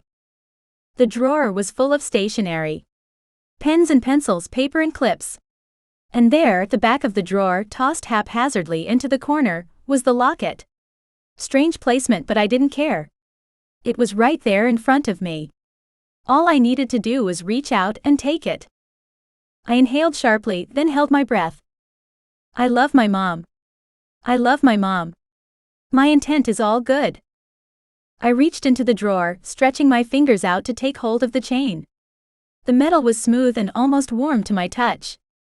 I held my breath still, biting my bottom lip to emphasize the importance of my positive thoughts, my love for my mother, all of it. I was so close. So close. I lifted it from its hiding spot and stared down at the locket, trying to remember what my mother's looked like. Was this the right one? What if there was an enchantment on this one also? There were too many questions, and I didn't have the time to figure out the answers. I couldn't risk it, so I scrunched the necklace up and slid it into my jeans pocket. Harry's voice entered my head like he was whispering in my ear. Courtney, hurry. I can't hold it much longer. I didn't run, but I turned and confidently strode out the door. I didn't let myself doubt that this was the locket. I had to get to Harry before anything else. I marched down the hallway and took short, sharp breaths as I jogged down the stairs. I was at the marble foyer when I heard his groan. Then I ran. I pulled open the front door and Harry was on his knees. I'm here. I'm here, I said, running towards him. He dropped his arms and there was a solid-sounding clunk behind us. I can't hold the invisibility spell, he said, his head dropping forward. I'd seen him this way before, when he'd saved Dad from the possession.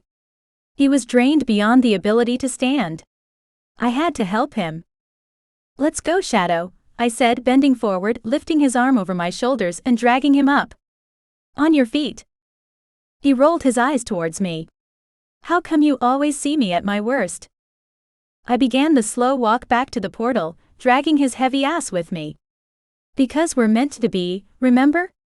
Tavlor said we're the perfect council-bred couple. The very idea irked me. Harry sighed and moved his legs, helping me as I carried us to the portal. My grip on him tightened. There was no way I was going to let him go. If someone comes, you know you'll have to fight, he said. His voice was strained, filled with pain he would usually mask. I've got nothing left. Yeah, no problem, I said, huffing with the strain of partially supporting him. How did people carry unconscious people from burning buildings? From the ocean? My arms burned, but I refused to let go.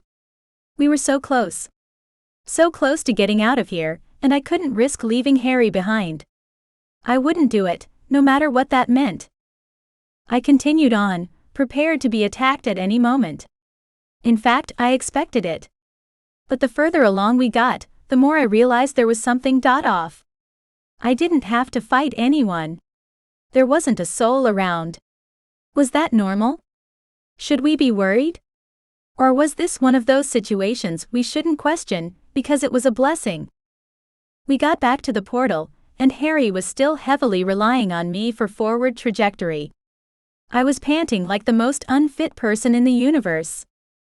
You ready? I asked. He nodded but didn't try and stand on his own. You wanna go through together? I asked, straightening my back and pushing us both up. He nodded. Yeah. Please. Okay. Let's go. I dragged him through the portal and the cold, strange absence of time. Then we were back in the magical realm, in the darkness of the evening. Harry staggered away, then collapsed onto the ground. Damn, that was rough. He bent his legs and sat on the dirt next to the house, looking heartbreakingly handsome. I wanted to joke about how weak he was, but my heart was too full of gratitude. So instead, I knelt between his bent legs and kissed his lips softly. Then I pulled away and stood up again. What was that for? He asked.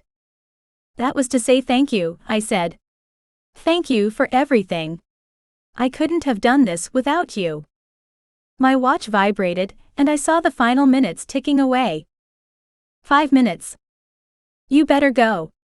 He swallowed hard enough that I saw his throat working. The clone will be gone soon. I nodded, the air between us thick with anticipation. Better get back into my ball gown then. I closed my eyes, said an incantation to undo the spell Harry had created, and felt the locket press into my hand.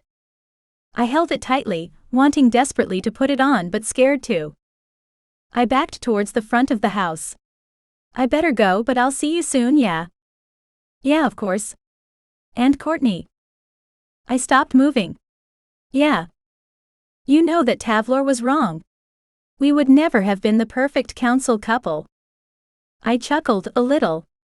Really? Why's that? He glared at me. Have you met either one of us? I outright laughed this time. Maybe we should get married and join the council just so we can take them apart from the inside. Harry didn't respond, but I saw his amusement in his eyes. Go. I'm just gonna sit here and get my strength back. Thank you again, Harry, I said, waving to the Warlock sitting in the dark. Bye, Court. I turned and ran back to the party, my mother's soul clasped tightly in my hands. Chapter 10. My clone better be somewhere safe, because there was only 2 minutes to go. And if she wasn't? I didn't want to think about the ramifications of what that would mean. I hurried along the sidewalk, finding Tavlor once again at the garden gate. The relief that would have spread across my chest paused at the insistent expression on his face. Did you get it? He demanded, ever the man of a few words. I could see why he had a reputation of being both stoic and intimidating. I opened my palm to show him. Yes. Tavlor frowned. I thought he'd be happy. Not that I expected him to crack a smile by any means, but frowning at my success wasn't exactly the sort of encouragement I wanted. You haven't put it on yet? He asked, snapping his eyes up to lock with my own. I shook my head. I wanted to make sure it was the right one before I did, I said as though it was obvious. I thought it was best to be cautious. Tavlor waved his hand over the locket, concentration etched into his face. Though I didn't know what, I knew he was checking on something. 1 minute. Tavlor. It's authentic. Go. My brother-in-law gave me a friendly shove towards the party. Happiness soared through me as I slid the necklace over my head, and the locket settled into my cleavage. But I didn't want anyone seeing any part of my mother's soul, so I magicked up an evening wrap that covered my neck. Hello? Is someone there? Mother? It's Courtney. Relief hit me like a truck, making me sidestep on the path. Oh, thank goodness, I was going crazy. What happened? I'll tell you everything soon. But I have to get to Dad, okay? Okay, Courtney. Whatever you did to save me, thank you. I love you, Mother. I was going to tell her that every single day. I hadn't said it enough while she'd been alive, and after this, I wasn't taking a minute for granted. I love you, baby girl. Mother went quiet, and I rushed for the mansion that was hosting my 21st birthday party. I needed to find everyone, to tell them what happened so they would know. When I got to the front door, I searched for my family, but there was no one to be seen. The party was still in full swing, with a band playing in the corner and food being served on platters by the staff. I held my breath, trying not to reveal my ragged breathing because I'd all but rushed over here. I stopped one of the catering staff as she walked by with a tray of pastries. My stomach rumbled at the sweet sugary scent, but I ignored it. Excuse me, I said, glancing at the pastries before looking at her face. Can you tell me where my father is? The waitress, with gorgeous blonde curls pulled into a tight ponytail, blinked at me. She laughed. Is this some kind of joke? She asked. When I remained silent, she pursed her lips. He's in the kitchen, and I swear I just saw you there. She glanced over her shoulder in the direction of the kitchen, still unsure if this was some sort of prank. I knew I needed to reassure her, and I hoped by doing so, I wouldn't have to stick my foot in my mouth, because my clone had done something completely opposite of what I was about to say. Here went nothing. I grinned at her. Needed some fresh air, so went to talk to my brother-in-law. Thank you. I rushed off towards the kitchen just in time to see the Courtney who'd been me for the last hour disappear into thin air. Court. Ava rushed over to me, grabbing my cheeks and staring at me. It's you, right? Are you okay?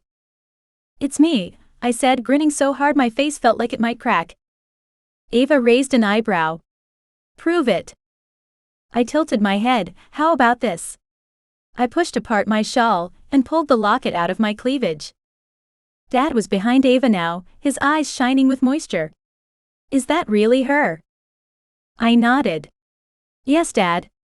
She was talking to me a moment ago. May I? He coughed to clear his throat as he held out his hand. I glanced at Ava, who nodded. I reached behind my neck and unclipped the long gold chain, then handed it to our father. He took it and clipped it back together before slipping it over his head once more. For a moment, nothing happened. I continued to watch, to wait, as he stood there with a goofy smile on his face. I knew this was a moment to remember, something important. After years of no communication, they would finally be speaking to each other. It was so romantic, I wanted to burst. After a moment though, his lips tugged down and disappointment was palpable in his eyes.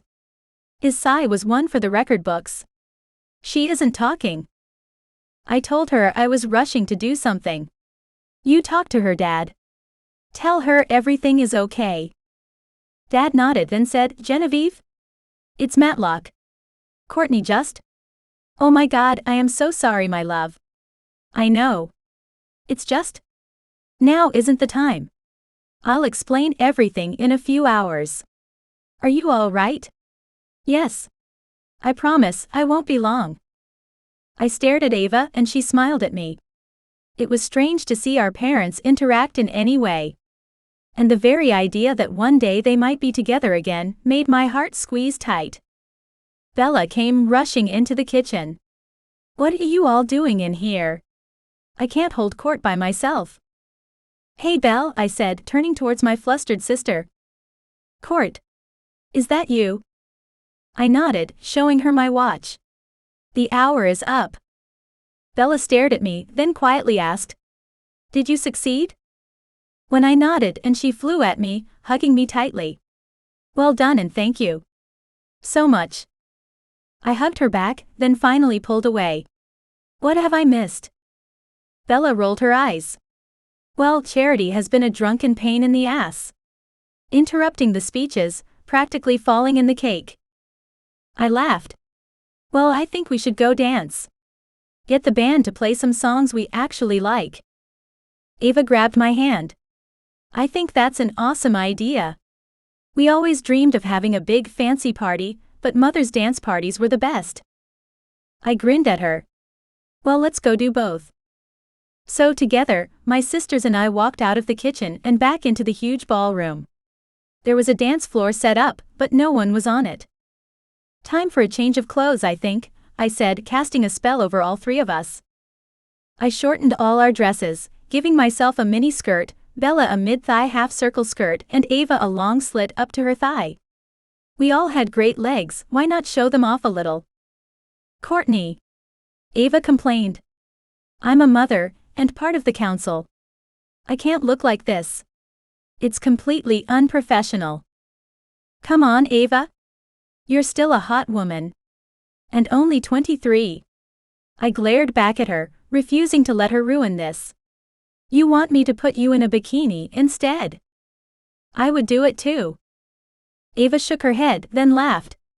She rolled her eyes. I can't believe I'm actually going to. She let her voice trail off and placed her hands on her hips. You're so right. Let's do it. She walked over to the band and spoke to the lead singer, who nodded. I had no idea what they said to each other, but I grinned with anticipation. It would be good, I was sure of that. By the time Ava had made it back to us, the band was singing one of our favorite songs, with a great beat and swooning vocals. Perfect choice, sis. I told Ava, then grabbed Bella's hand. Let's do it. We shimmied our way over to the dance floor, ignoring the strange looks from all the other adults around us. It was our party, and we were going to dance like there was no tomorrow. Because there might not be if Charity and her minions had anything to say about it. A few other girls joined us on the dance floor and we went hard for a dozen songs. The pure happiness that flowed through me was something to celebrate. I was healthy, my sisters were well, and we'd rescued our mother from a virtual prison. There was nothing that could make this moment better. We were finally fulfilling our dreams, and making everything we'd ever wanted a reality. When the band decided to take a break, I was ready to sit down. My feet are killing me. Why don't we? I didn't get to finish that sentence. The council cops stormed into the house, going straight up to Dad. But that wasn't what caught my eye, it was the man they were dragging with them. Hi, Warlock. We caught him. They had Harry. I went to run over to him, but Bella and Ava both grabbed me and held me tight. Let me go, I hissed at them. No. Wait, Ava said. You'll be no use to him if you expose your relationship now. I rolled my eyes at my sister. We don't have a relationship. I could barely get the word out. It was heavy, meaning way more than a simple word. Friendship. Whatever, Ava muttered. She rolled her eyes, but it didn't take the smile away from her face, like she knew I was lying, even if I was lying to myself. Trust me. Just watch and wait for the right time. I moved a little closer so I could hear properly, trying hard not to react to the fact that Harry was standing in front of my dad with a black eye, his arms in chains. I clenched my teeth, my tongue pressing against the top of my mouth, begging to say something. Anger burned my blood. I dug my nails into my palms, the pain holding me back from reacting even though I desperately wanted to. What are the charges? Our dad asked his cops. Treason against the council. I wanted to yell bullshit. I even stepped forward, ready to do just that. But Bella pressed against my side, warning me to be quiet. I bit my bottom lip so hard I drew blood. My dad nodded, and I could almost see the shackles on his own wrists. The council still owned my father's will, and if this was what they were going to do with it, they'd just made an even stronger enemy of me. Put him in the council jails, and we'll set a trial for next week. The council cops dragged Harry away, and he didn't once look at me. I knew he was doing me a favor in that regard, but it broke my heart a little anyway. What's wrong, Courtney? A snide female voice said from behind me. Lost your little friend? I turned to see Charity standing behind us. She didn't look drunk. In fact, she looked more composed than I'd ever seen her. "Did you do this?" I whispered at her, hatred burning a hole in my stomach. She'd already hurt us in every possible way, why would she also try to take Harry away? She lifted her chin. "He broke into my family's realm tonight. We have proof." Fear fluttered in my heart. Why would he do that? She narrowed her eyes at me. "We don't know yet, but we'll find out. The council has ways of getting people to talk." Her face transformed into a soft smile, then she said, "Happy birthday, girls. Thanks for the great party." And she waltzed away. I stared after her, aghast. We have to save him. Not just because he'll tell them about me and the locket, but because we know. Ava said, her words snapping in anger. "Don't worry, Court. She is not going to get away with this." I glanced over at my dad and saw nothing but worry in his face. He didn't think we were going to get out of this, and if the High Warlock was fearful, then we all had reason to worry. Chapter 11. When everyone had left, my family sat in the lounge room on the sofas drinking in the silence. I wasn't sure if it was awkward, or if it was just heavy after everything. Part of me wanted to say something, to fill the silence with something, but I wasn't sure what to say, and I didn't want to make things awkward by saying something stupid. Dad was sitting on the large armchair by the fireplace, Ava and Tavlor were on one sofa, and Bella and Christian were on another. I couldn't sit down, but I was tired. So I paced slowly, walking around the furniture, careful not to bump into anything and bruise a shin or stub a toe. "I was hoping you'd all stay here tonight," Dad said suddenly into the silence. There was a force in his tone, like he had been bottling this up for a while, and it finally burst out of him. "All of the bedrooms have been cleaned and made up for you. And the security on this place is second to none." Tavlor nodded, his sharp eyes looking around. "It's impressive. I've already tested it out a few times." I was pretty sure he meant the security, and not the guest rooms. "I'm happy to stay," I said, happiness warring with the anxiety inside my chest. "But I really want to talk about how we get Harry back, and what we're going to go with Mother now that we have her back." Nervous energy bubbled inside of me. Every instinct wanted me to start pacing, to do something with the energy, but I couldn't bring myself to do anything just yet. Instead, I began to pick at my clothes, looking for a thread I could yank out from a seam in my outfit. My dad dragged himself to his feet with a world-weary groan. "Sweetheart, it's almost 3 in the morning, he pointed out, rubbing his palm over his face. "We've all had a long day, and that's a nice way of putting it. I don't know about you, but I'm exhausted. Can we go to bed and get some sleep? Then we can talk everything out over breakfast. I don't think I'll be able to give your concerns valid attention because I'll be too busy trying to keep my eyes open, and that's the last thing I want to do." I bit my lip, not wanting to agree, but one look at my father's face and I knew the best idea was to sleep on it. Rarely was it easy to decipher what he currently felt, but even I could see the exhaustion on his face. "Okay, Dad." He walked up to me and grabbed both of my hands. "I need to thank you, Courtney. Not only for saving me from the horrible fate Charity had planned for me, but for rescuing your mother's soul. You were brave and wonderful, and I'm so proud of you." I sniffed to stop any tears from leaking out. "Is that to make up for the fact that I missed my birthday speech?" I asked. It was meant to be a joke, but I couldn't help but wonder if there was some truth to it. He smiled a little. "Yes and no. But I needed to say it out loud." "Thanks, Dad." He pulled me into his arms and kissed me on the head. "I'm going to bed. Your mother has a million questions." He smiled fondly. "Which is exactly what I would expect from her." He paused a moment, giving me a long look. "If I'm being honest, she reminds me of you." I chuckled as he walked away. "I bet she does." I turned back to my siblings. It was hard to keep my eyes open, and even now I was forced to stifle a yawn. He's going to be up for hours still talking to her, I bet. Ava and Tavlor stood up holding hands. We'll stay too, Ava said, giving Tavlor's hand a gentle squeeze. Maddie is with some friends and he's safe in Ferry. I glanced over at Bella and Christian, who shrugged. Why not? Bella asked, glancing over at Christian. We don't have to get home either, and it'd be nice to do something different. I clapped aloud. Awesome. All of us under the same roof, that's the best birthday present ever, I said. I ignored the way I felt like the odd man out. Everyone was part of a couple, and I was at loose ends. Not that I felt sorry for myself. It just made me notice Harry's absence even more, and I wanted to do something to get him back instead of standing around. Tavlor walked over to me. Courtney, I promise you, I will do everything I can to get Harry out of this trouble and bring him back to you.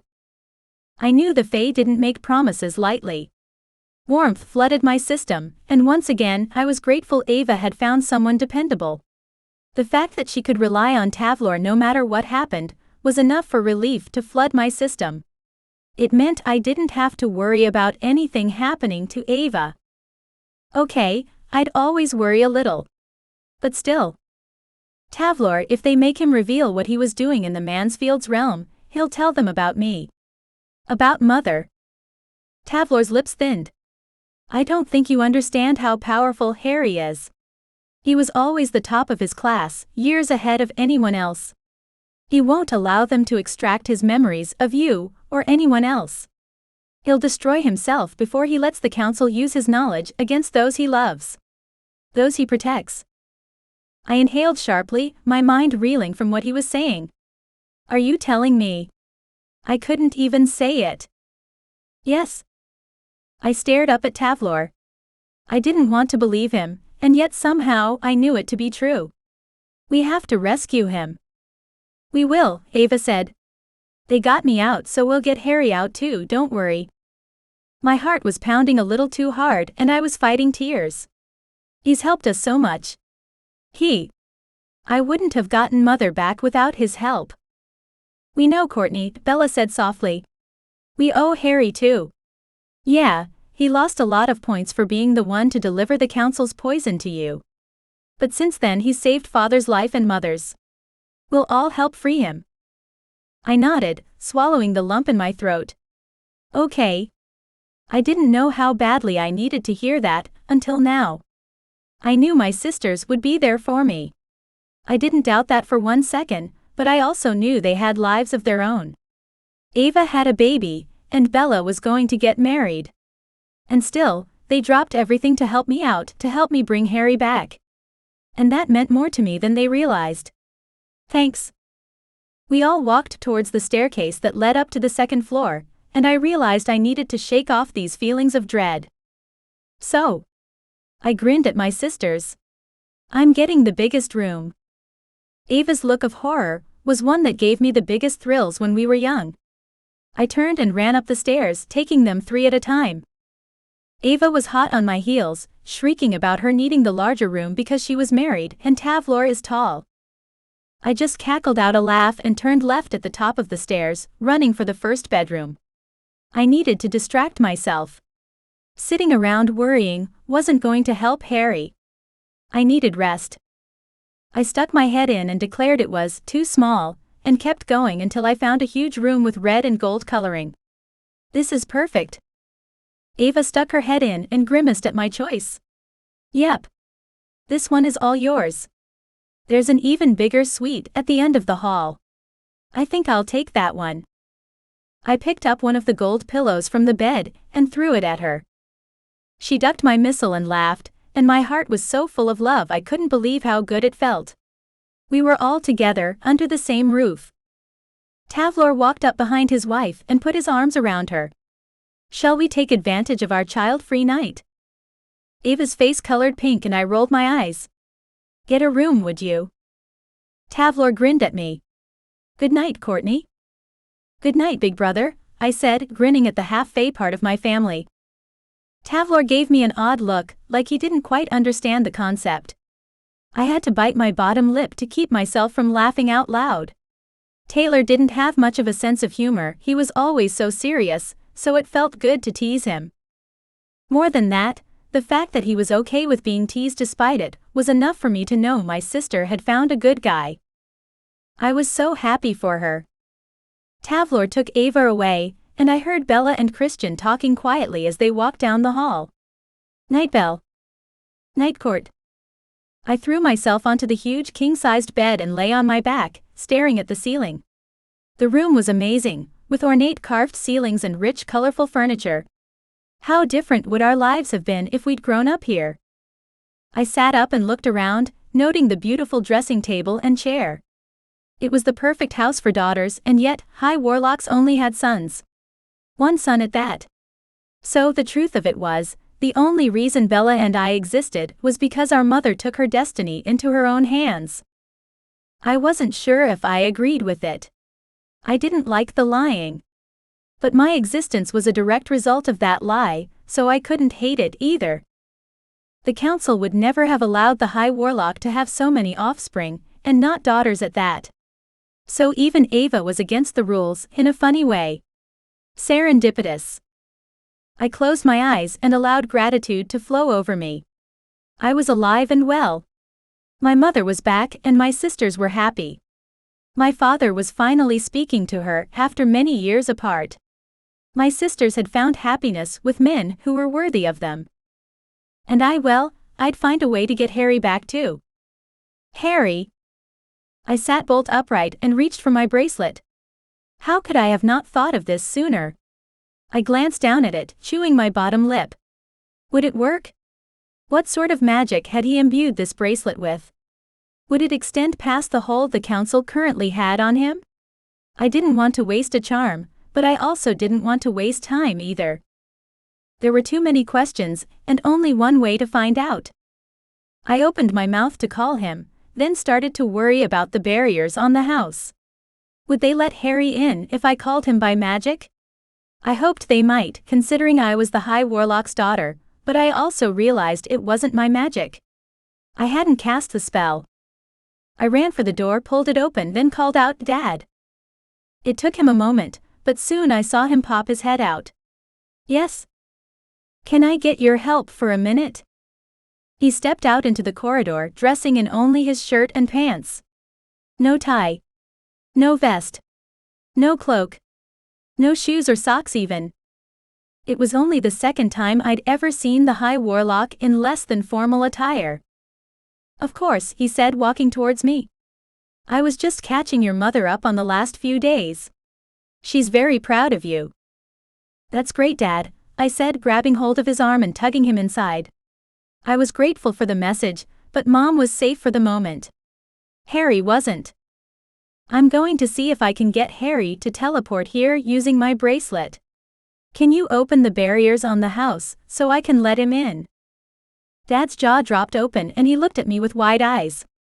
It was another blatant display of emotion, and coming from him, it made me pause only because I had to get used to it. "You're going to break him out of a council jail?" I put my hands on my hips and glared at my dad, the High Warlock. "No, I'm not going to break him out. And even if I was, it would be a good thing. You realize that if they perform that truth spell on him, he might tell the council about Mom? About the locket and me. Everything. Which would put us all at risk." My father's eyes widened even, then his jaw became hard. He looked away, rubbing his chin, so serious that I almost wanted to poke him. "You're right. What do you need me to do?" He looked back at me, and I realized just how serious he was. He was willing to do whatever I asked of him. My heart swelled at the thought. "I don't know exactly. I'm going to use the bracelet to call him, like I did last time when you were missing. And when they froze you guys at the dinner table. I just hold the diamond and call him. And he comes." Dad nodded. "Sounds like a very advanced locator spell. I'll open the wards for a few minutes. Is that enough time?" I nodded. "Normally he's here within seconds." Dad clapped his hands together, then held them above his head. "All right. I'm ready. Bringing down the wards now." Chapter 12. I had to take this chance. It was my only option at this point. I glanced at the ceiling, hoping that whatever God listened to prayers would listen to mine, murmured something, and dropped my gaze to my bracelet. I reached for the diamond hanging from my bracelet, closed my eyes, and called for the man who'd saved my ass more often than not. Harry. I said his name like a prayer because it was one.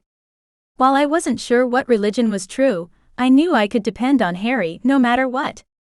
And if he could, he would come to me. The air shifted and crackled with electricity. I held my breath. Waited. My eyes popped open. I looked over at my father, hoping for some kind of update that was going to actually mean something. Dad? I asked, hoping for an explanation. He pushed his arms open further, still holding them up in the air. He didn't even turn to look at me. I've created an opening, but he needs to come through here, he explained. I ran over to my father, standing right beside him. I still hadn't actually seen him, but I had to believe he was out there. He just needed some guidance on where we were, and where he needed to go. Harry, through here. I called, putting as much as I could in my voice. Come to me. Follow my voice. There were footsteps on the roof, then pop, but Harry was standing in front of me, blood dripping from his bruised and swollen nose. Good timing, he said, wiping his face with the back of his hand. The holding cell was getting more unpleasant by the minute. Dad pulled both of his hands together with a clap. Well done finding us, Harry. Harry swayed on his feet and Dad grabbed his elbow. Come. Sit. I'll get a washcloth, I said and ran for the door I had assumed was the bathroom. Then I stopped and turned back. What am I doing? I'm a witch. I magicked up a warm wet face cloth and rushed back to him. Here. Harry took the cloth and pressed it to his face.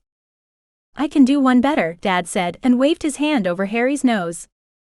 Thank you, Harry said, handing me back the cloth now that Dad had magically healed him. I narrowed my eyes at the Warlock.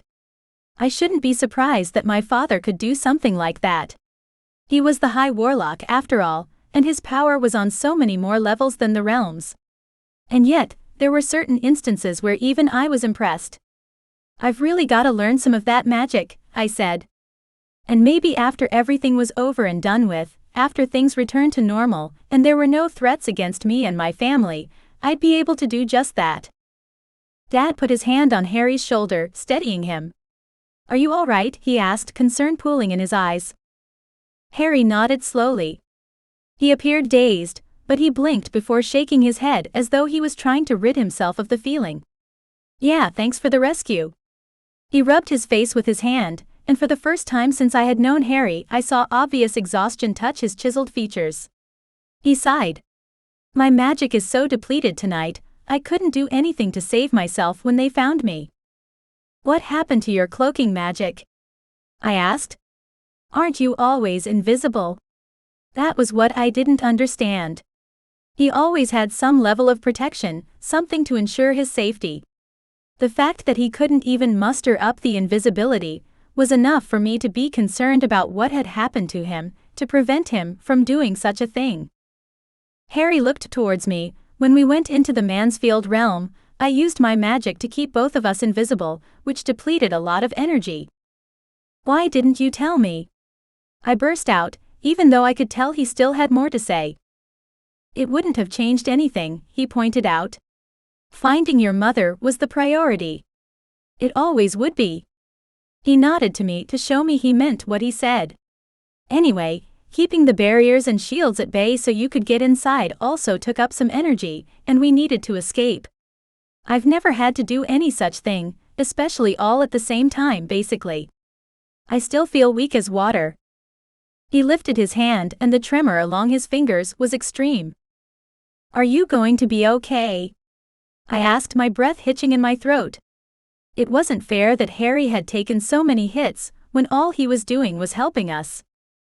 Harry leaned back in the chair. Of course.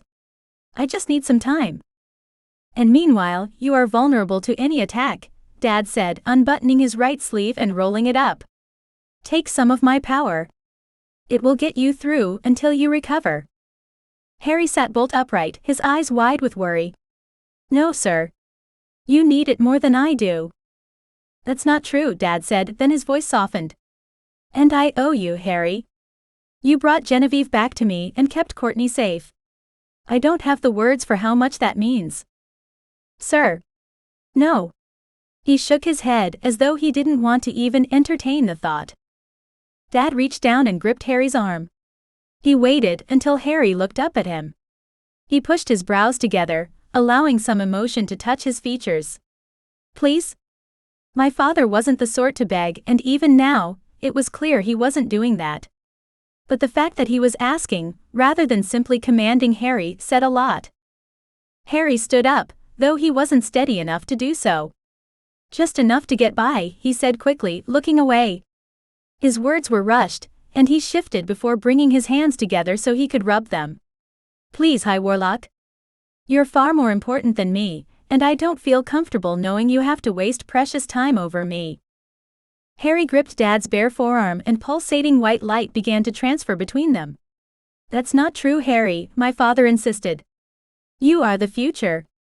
I am a relic of the past, and one my daughters are working hard to put behind us.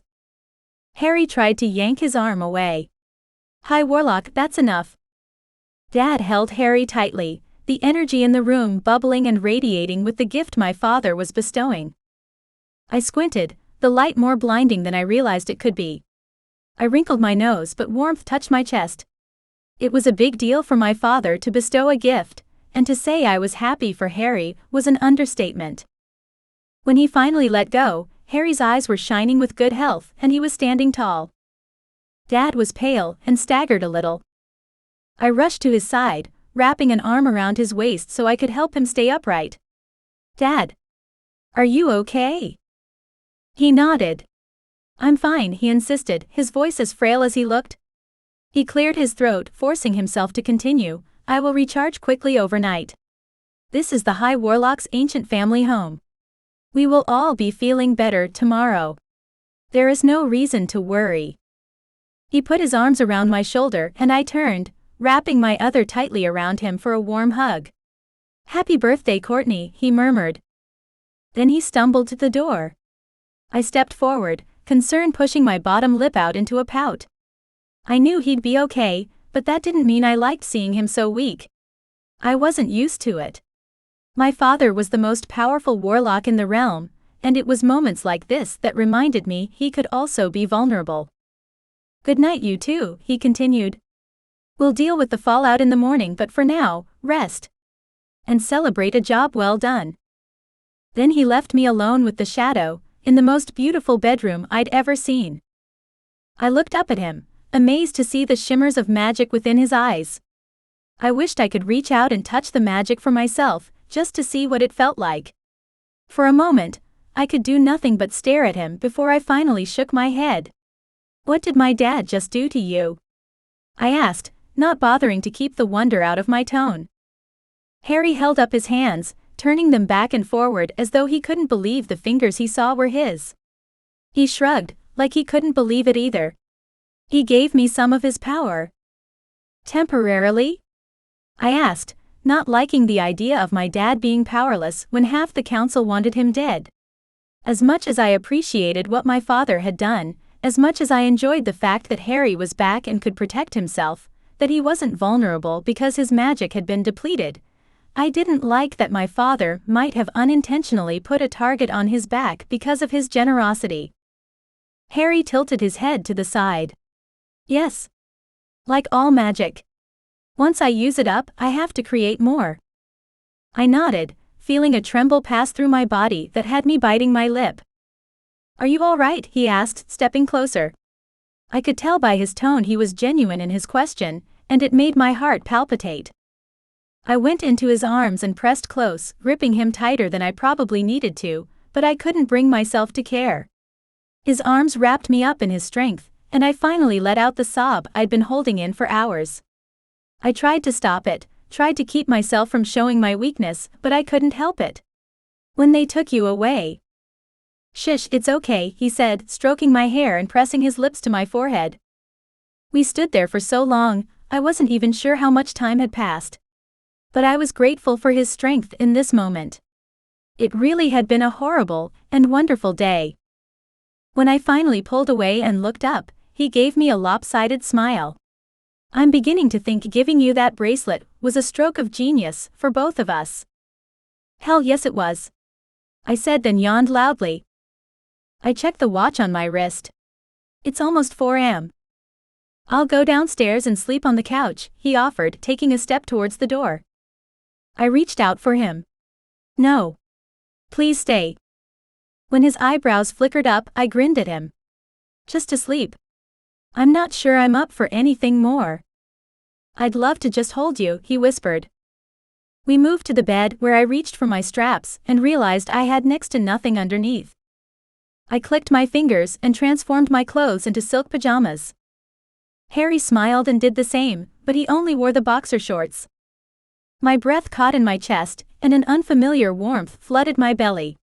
He was beautiful to look at. His chest was broad and defined, his skin shining with good health. I pulled back the blankets and climbed beneath the sheets. I've never slept beside anyone except my sisters before. He grinned and slid under as well. I don't have any sisters or brothers. I couldn't imagine that. I noticed he didn't mention if he'd slept next to a lover or not, but seeing as he was mid-20s and gorgeous, I had to assume his past love life was more impressive than mine. I lay down on the soft pillow, facing him. He didn't touch me, but God, I wanted him to. Do you want to come closer, he asked. I nodded. Yeah. Turn around and I'll cuddle you. He pulled me closer. I rolled over and moved back until my bum was pressed to his belly. His hand snuck around my waist and pleasure coursed through me. This is nice, I managed to say. I'm so glad you're okay.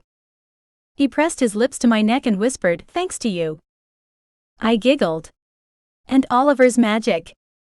Sleep beautiful, Harry said, and although I didn't think I possibly could, I did. Chapter 13. Waking up with a hot body behind me was a strange feeling. For a moment, I did nothing. I closed my eyes again, allowing myself this moment. I didn't have to be anywhere right away. And if I did, I would still do the same thing. This was a reminder that Harry was safe beside me. He was here. After some time passed, I turned around to stare up at the sleeping figure of Harry. My lips curved up, and I reached up to rub my eye with my palm, hoping to get the sleep out of it. Even so, I couldn't stop staring at his sleeping form. My heart leapt at the pure beauty of his features. It wasn't fair, and yet it fit him exactly. Normally, Harry had a silent strength to him that made him look 10 years older. A weariness that couldn't be put into words, only visible in the creases in his forehead and between his eyes. It was almost like a maturity other people his age wouldn't have, but there was more to it. It was hard for me to put it into words. But right now while sleeping, he looked as young as me. Carefree. Vulnerable, even. There was a youthful appearance to his features.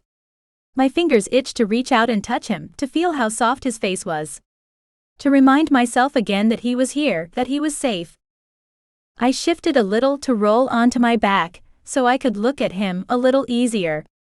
Unfortunately, that movement seemed to wake him up, and his eyes shot open on a gasp.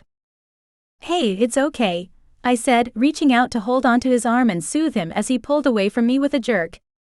He narrowed his eyes at me, and in them I finally saw recognition.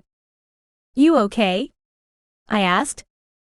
He nodded, finally settling his body back onto the mattress. Yes, sorry. It's just, I've been waking up alone for years now. That was a bit of a shock. I grinned at him. I know. My hair's terrible in the morning. He chuckled despite himself, which was lovely to hear. You're beautiful, Courtney. Inside and out. And you know it. I wanted to argue with him, mention my freckles and frizzy hair, but his eyes told me he was giving me a compliment he believed in, so I just soaked in the warmth instead. It was much easier to do than I expected. Are you feeling okay, after everything that happened last night? I asked, running a hand up his arm. I watched the way the muscles twitched under my touch. The surge in power I had over him warmed my pelvis. I didn't think I was capable of feeling this way. Certainly, I felt like a badass because of my magic, but knowing I could affect someone stronger than me? That was something else entirely. One side of his mouth quirked up. You mean about finally spending the night with the girl I've had a crush on forever? He asked. And she sleeps in her clothes and doesn't even kiss me goodnight? I whacked him on the chest for the joke, then processed the words one by one. It took me a moment, probably because I hadn't expected him to be so honest. Hang on. There was no way I had heard him right. What do you mean, you have a crush on me? Harry stared at me, doing that intense eye thing he always did. I pressed my lips together to keep myself from smiling. I wouldn't want him to think I wasn't taking the situation seriously. You mean me kissing you last night wasn't a small hint? He asked seriously. Or me risking life and limb for you? None of this is ringing a bell? My cheeks flushed with heat as I glanced down, then forced myself to look up at him. He did have a point, but I never wanted to make any assumptions about him, about us. It could have been him being caught up in the moment, or feeling obligated to me in some way. But to hear that wasn't the case? Ah, yeah, it does, I said, and it was strange how shy I sounded. That wasn't like me. But I was kinda asking about, you being arrested and all that. He was arrested because of me, and I hated that. My cheeks pinched, whether it was anger or shame, I didn't know. But he had been taken because he'd used all his magic to get me in and out of the Mansfield's realm. He hadn't been able to make himself invisible or run when he should have. For me. He'd done all of that for me. Harry licked his lips, his tongue darting out to tease me. I'm feeling great actually, he said, offering me a soft smile. Your father's magic helped me heal quite a bit last night. I need to thank him. I nodded. Of course. And yet I couldn't bring myself to leave just yet. I still had to touch. I still had to do more than that. I chuckled, letting my hand wander over his shirt front, feeling the heat of his skin beneath the material. I sighed in contentment, happy. Really and truly happy. He was thanking you, Harry. No need to reciprocate. I slid the first button through the buttonhole, then the next. I had something that felt more important than him thanking my father or anything else. Harry was holding his breath now. I kept going, revealing more and more of Harry's amazing body. Courtney. I didn't mean. What didn't you mean? I whispered, staring up at him through my long eyelashes. He swallowed hard, his throat working. You don't owe me anything. I know, I whispered, pushing his shirt apart so I could lay my hands on his skin. But what if I want this? To be closer to you. Would you want it too? He stared at me for so long, I was starting to think he was going to reject me. Then he dropped his head and pressed his lips to mine, moaning softly. I've been dreaming about making love to you for so long. I wrapped my arms around his neck, holding him close, speaking against his lips. Let's make those dreams a reality, shall we? Those were the last words spoken for a long time. When I was finally able to breathe again, I was naked and cuddled up against Harry's chest. That was amazing. Thank you. Harry kissed the top of my head. Thank you for your gift, he murmured, and I could tell by his tone that he meant every word he said. I smiled against his skin, not really wanting to talk about my lost virginity. It was difficult for me to discuss it. It wasn't like I was embarrassed. After everything that happened, how could I be embarrassed? But the thought of what we did still made me blush. But I didn't regret it. Not for 1 second. Harry's stomach gurgled hungrily, and I glanced up at his face, slightly red and sweaty from exertion. Hungry? I asked, laughing at him. It was the perfect way to break the heaviness of the moment. He nodded. Yeah, I didn't eat much last night. I tilted my head and listened hard. Sounds like my family is up and about. You want to have a quick shower and go join them? Harry lifted my chin up with his fingers and kissed me softly on the lips. Sounds great. There was a heavy knock at the door, and Ava's voice booming through the room. Court. Get up and come eat. We're talking about Mom and the locket, and I know you don't want to be missing that conversation. I sat bolt upright in bed. Coming. I stared down at the Warlock in my bed. Can we just magic ourselves a shower and some clean clothes? I didn't bring anything else with me. I hadn't expected to be sleeping over, and the focus last night had purely been on the locket and Mom. I didn't even know what my clone did at the party in my absence. Yeah, no problem. I hopped out of bed, quickly realizing I was naked and covering myself with my hands. It was probably a bit late for modesty, but I definitely wasn't comfortable with it yet. Can you do me? His smirk spoke volumes. I groaned and rolled my eyes. Jeans and a black tank. Please. Harry waved his hand and my hair was pulled up in a ponytail, my body covered in clothes that fit me and a rose scent wafted up to meet me. I grinned at him. Nicely done. Harry slid out of bed, and I got one more look at his beautifully sculpted body before he magicked up an outfit for himself. I tilted my head at him. Black jeans. Nice. He looked great in super casual clothes, though he normally wore more formal attire. He glanced down at his body. Oh, thanks. Let's go, I called to him, running for the door. They better not have started without me. I threw open the door and laughed as Harry joined me in our sprint to get down to the dining room. When we arrived out of breath and grinning at each other, my whole family stared at us like they knew exactly what we'd been doing upstairs. Which, hopefully they didn't. I couldn't imagine what that would mean if that were the case. What? I demanded, doing my best to stop the blush spreading up my face. My tone was much more defensive than I wanted it to be. Nothing, my father said, standing up from his end of the table. Unlike everyone else, he was the only person who seemed normal right now. At least I hoped I saw that right. I didn't want to think about what he might think, if he knew. No, I wouldn't let myself even humor the thought. I already explained to everyone what you did to rescue Harry last night, so at least that's one thing off the agenda for today. My sisters were grinning at me in a knowing way, and I definitely lost my battle with the heat stealing across my cheeks. I grunted, hoping no one caught the damn sound, and looked away. Dad gestured to the spare seats in front of us. Come. Sit and eat. I'm sure you're hungry after everything that happened yesterday. Ava tried and failed to stifle laughter while Bella started to cough. I pointedly ignored them. We want to talk about the next steps with the locket. 2 empty chairs were at the opposite end of the table, so Harry and I sat down. I reached for the croissants in the basket in front of me and called out to my father, "How did Mom take all the news?" He made a strange shrug and took a sip of his coffee. What does that mean? Ava asked, obviously as perplexed as I was. Dad set his cup down and sighed. She was horrified and proud. She was aghast and excited. She was all the emotions all at once. It was a very long night. I chuckled, making myself a coffee. I can imagine. I looked around the dining table at my family, loving that we were all together but feeling the loss of my mother keenly. I touched my bracelet and looked at Harry, who smiled and nodded. A thrill shot through me.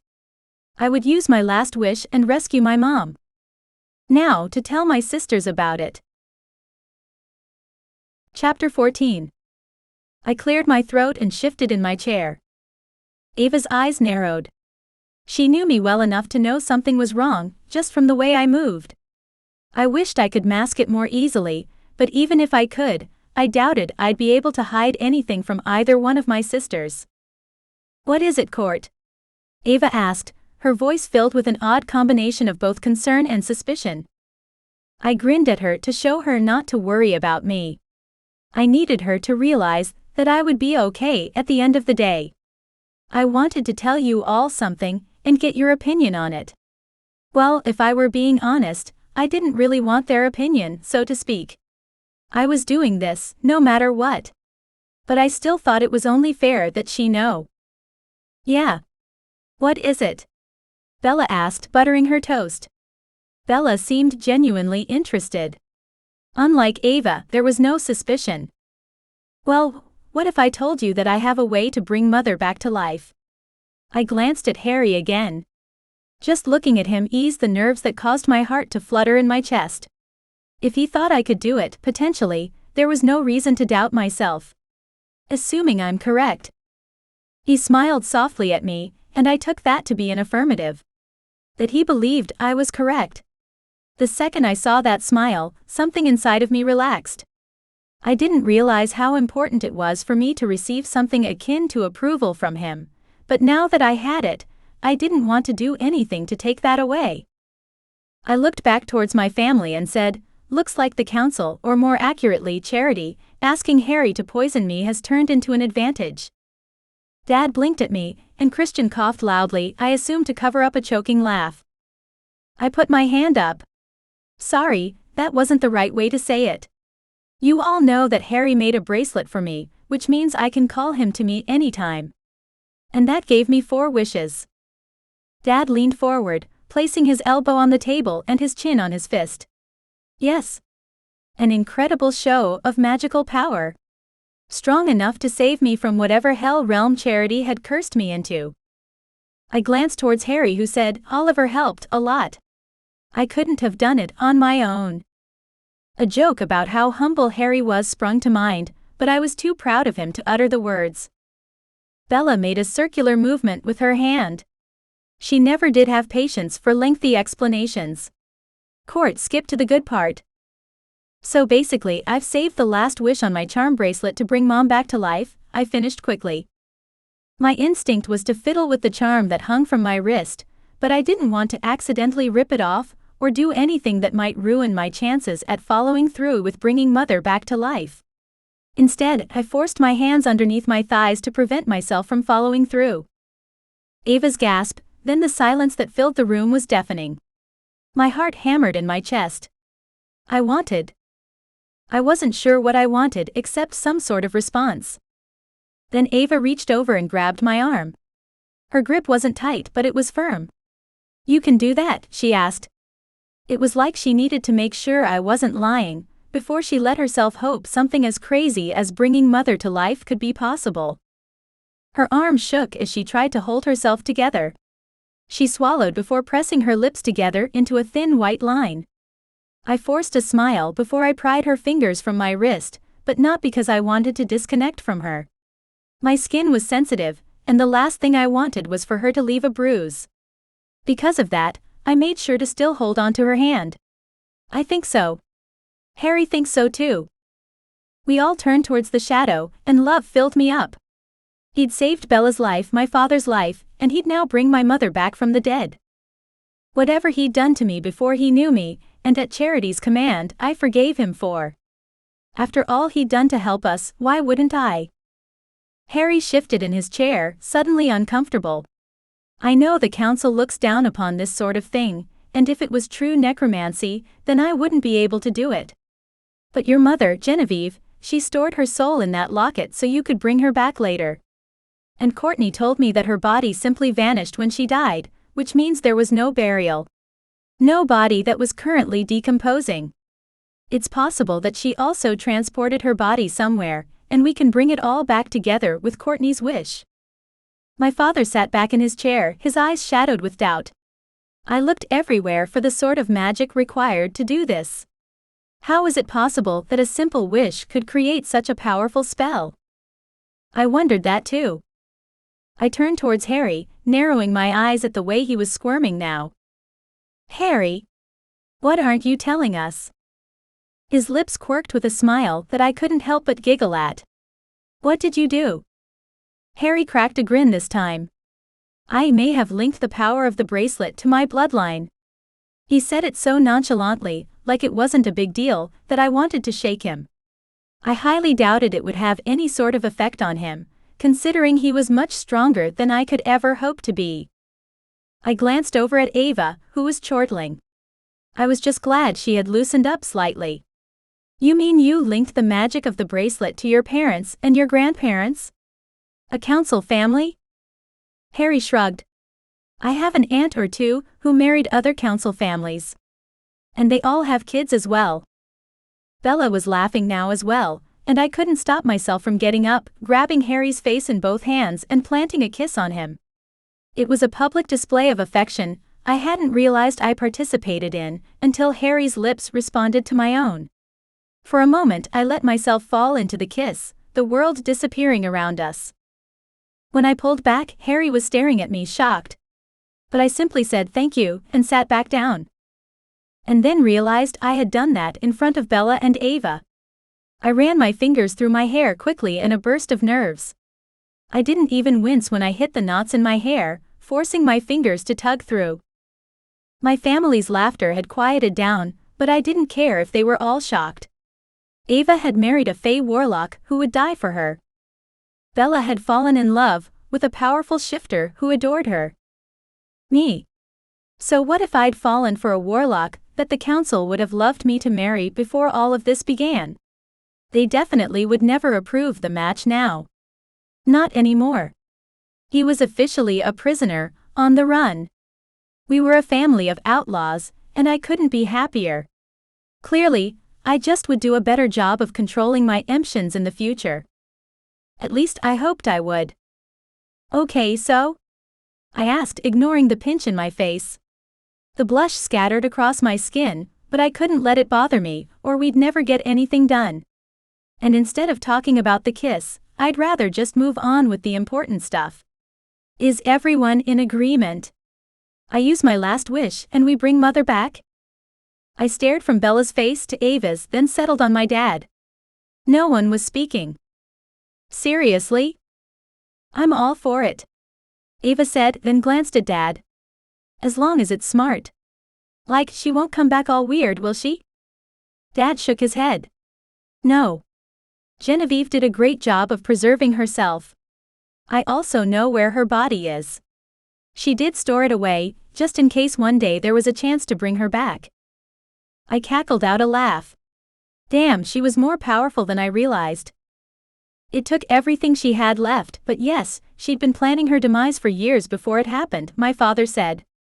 She didn't want to tell you girls, because she didn't want you to worry. Ava wiped her eyes as though she had tears on her cheeks, and Bella sat upright and grabbed for the orange juice, giving herself something to do.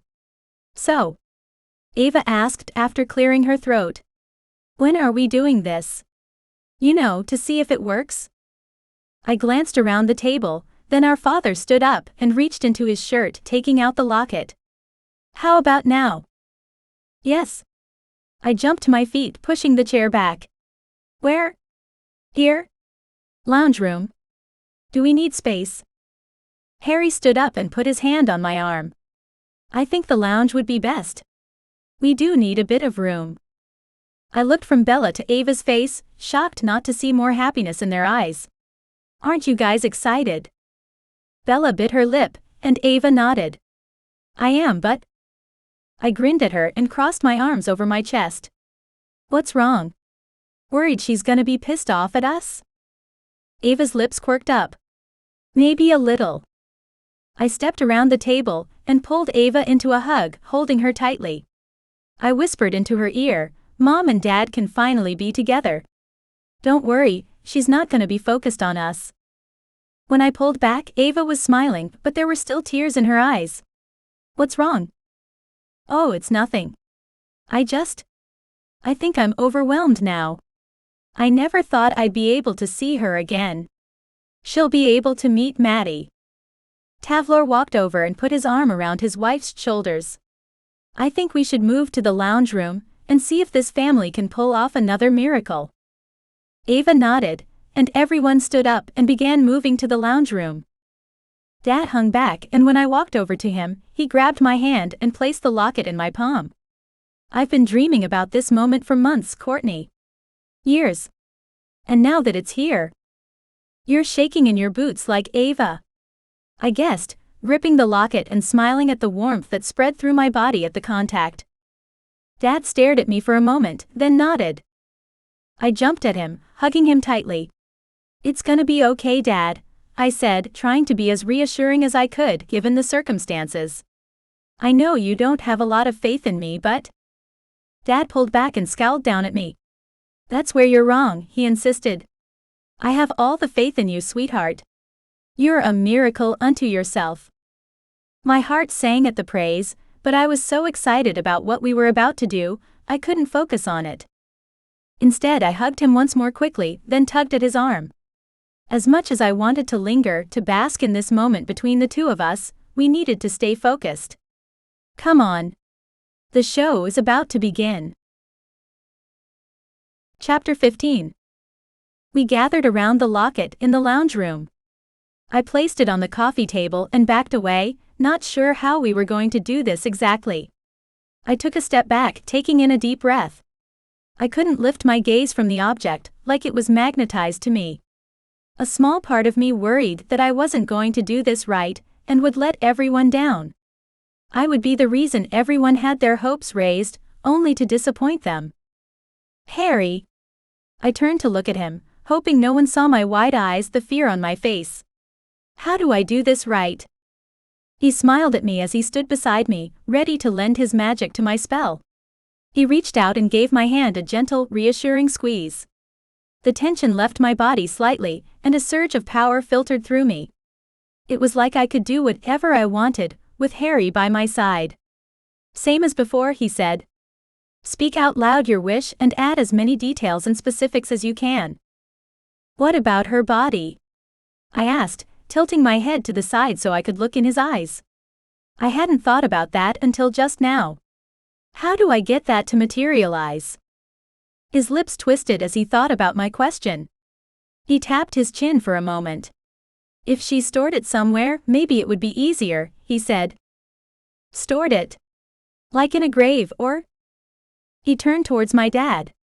Do you know where it is, sir? My father. Why would he know?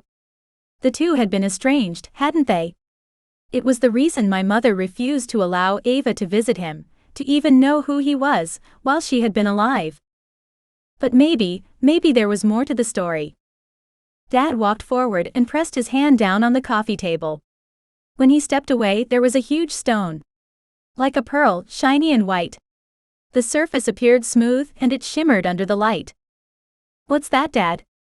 I asked. It's access to the realm where her body is suspended, he explained without taking his eyes off the stone. Suspended? What did that mean? I gaped at him, then slammed my jaw shut. You're a good one for secrets, aren't you? I asked. And how did he know that? Had they been able to communicate before my mother died? He pressed his lips together in a thin line, then stepped away. They all moved further back, Christian dragging Bella behind one couch and Tavlor taking the hint and doing the same with Ava. I looked around. What was going to happen? Are we really doing this? Ava grabbed the back of the sofa and leaned forward. Yes. Come on. Let's do it. I took hold of the last silver charm. The little cauldron. Then I flicked my gaze up to Harry. You ready too? Harry nodded and clapped his hands together once. Yes. I grabbed hold of the charm tightly. My fingers tingled the second I touched it, like the charm knew exactly what it would be used for. I sucked in a breath, trying to ignore the butterflies in my stomach, the way the hairs on the back of my head stood up. I rolled my shoulders back. I couldn't keep waiting, prolonging this. I had to have faith in myself. If I didn't, no one else would. Then, as clearly possible, I said, I wish to bring my mother back to life, merging the soul she saved in Ava's gold locket with the body she saved in the realm linked to the pearl father put on the coffee table. I paused for a moment. That sounded right. I managed to hit every aspect of what I needed to say, in order to make the wish come out the way it needed to, in order to ensure it manifested exactly as we needed it to. The words themselves seemed inadequate, and yet, as the cauldron unlinked itself from the bracelet, Harry nodded and smiled at me. He seemed to think I had said the right thing, and if he thought that, then I believed it. I handed him the charm with a shaking hand, and he began to chant. His voice was low and soothing, and if it wasn't necessary to pay attention, I would have gotten swept up in it. Expectation and anxiety filled me up as magic began to swirl around the room.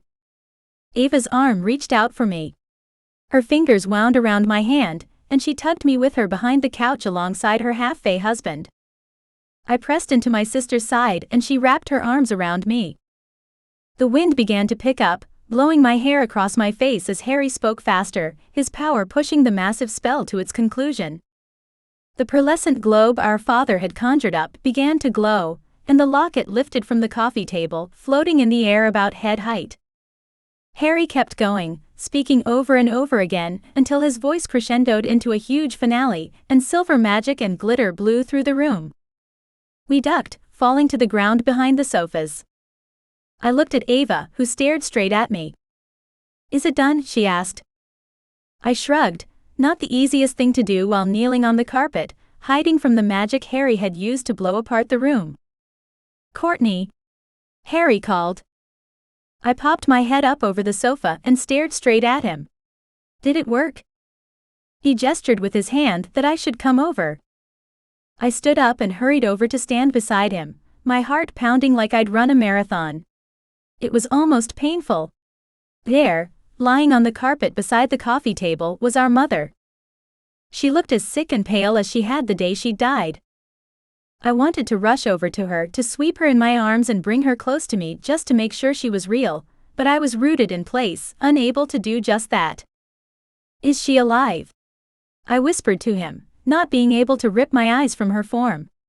The words almost stayed in my throat, but I had to say it, had to make sure. "She looks terrible."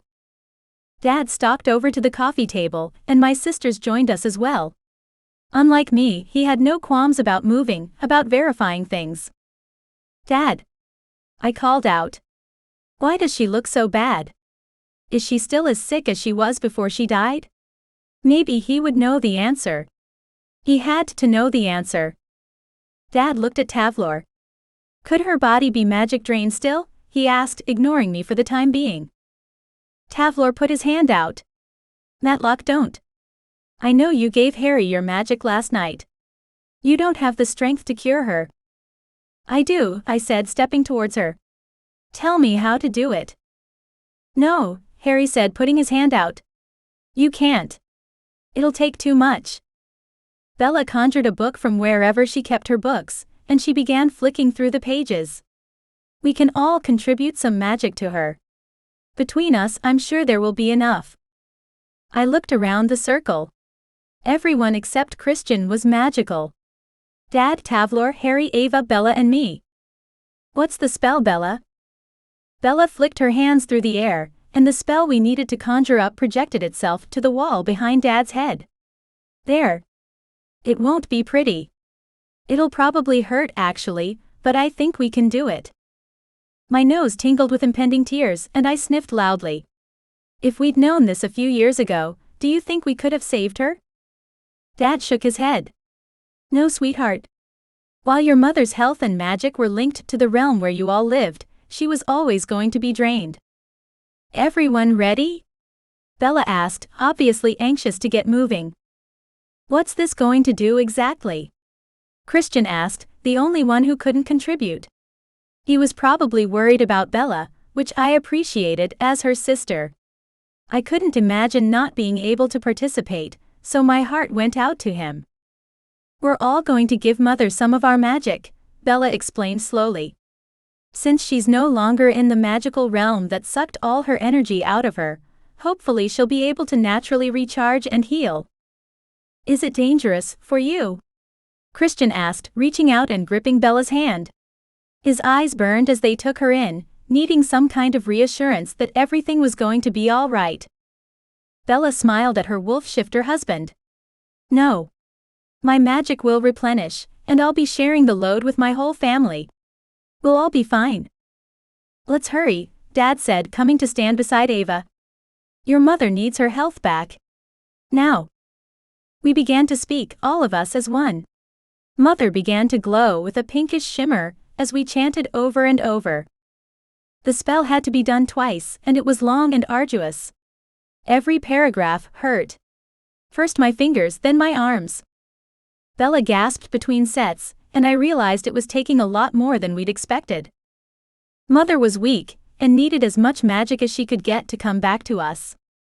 We kept going, getting louder as our pain intensified. I gripped Harry's arm as we chanted. Dad grabbed for Ava and Tavlor, but I wasn't sure why. Was he struggling after giving Harry so much power last night? Or was he boosting them up? We kept going and sweat dripped down the side of my face. Not long to go now. One more paragraph. One more line. I could barely see now. A headache, as strong as one of the old migraines I used to get when I was poisoned, was stealing over my mind. We finished the final word on a gasp, then all fell. Harry and I managed to get to the large chaise lounge. My sisters and their husbands made it to the sofas. Dad dropped to his knees and crawled over to our mother's body. I panted and wiped at the sweat on my face, staring at Harry's pale skin. That was a lot tougher than I expected, I admitted, ignoring the after effects. My body still tingled, like it was teetering on becoming numb. I shook my head, trying to shake off the feeling. Then I heard a voice I'd never thought to hear again. Matlock. A pause. Is that really you? I dropped to my knees and crawled towards the coffee table. I would have cried out if I hadn't thought to slap a hand over my mouth, to prevent me from doing just that.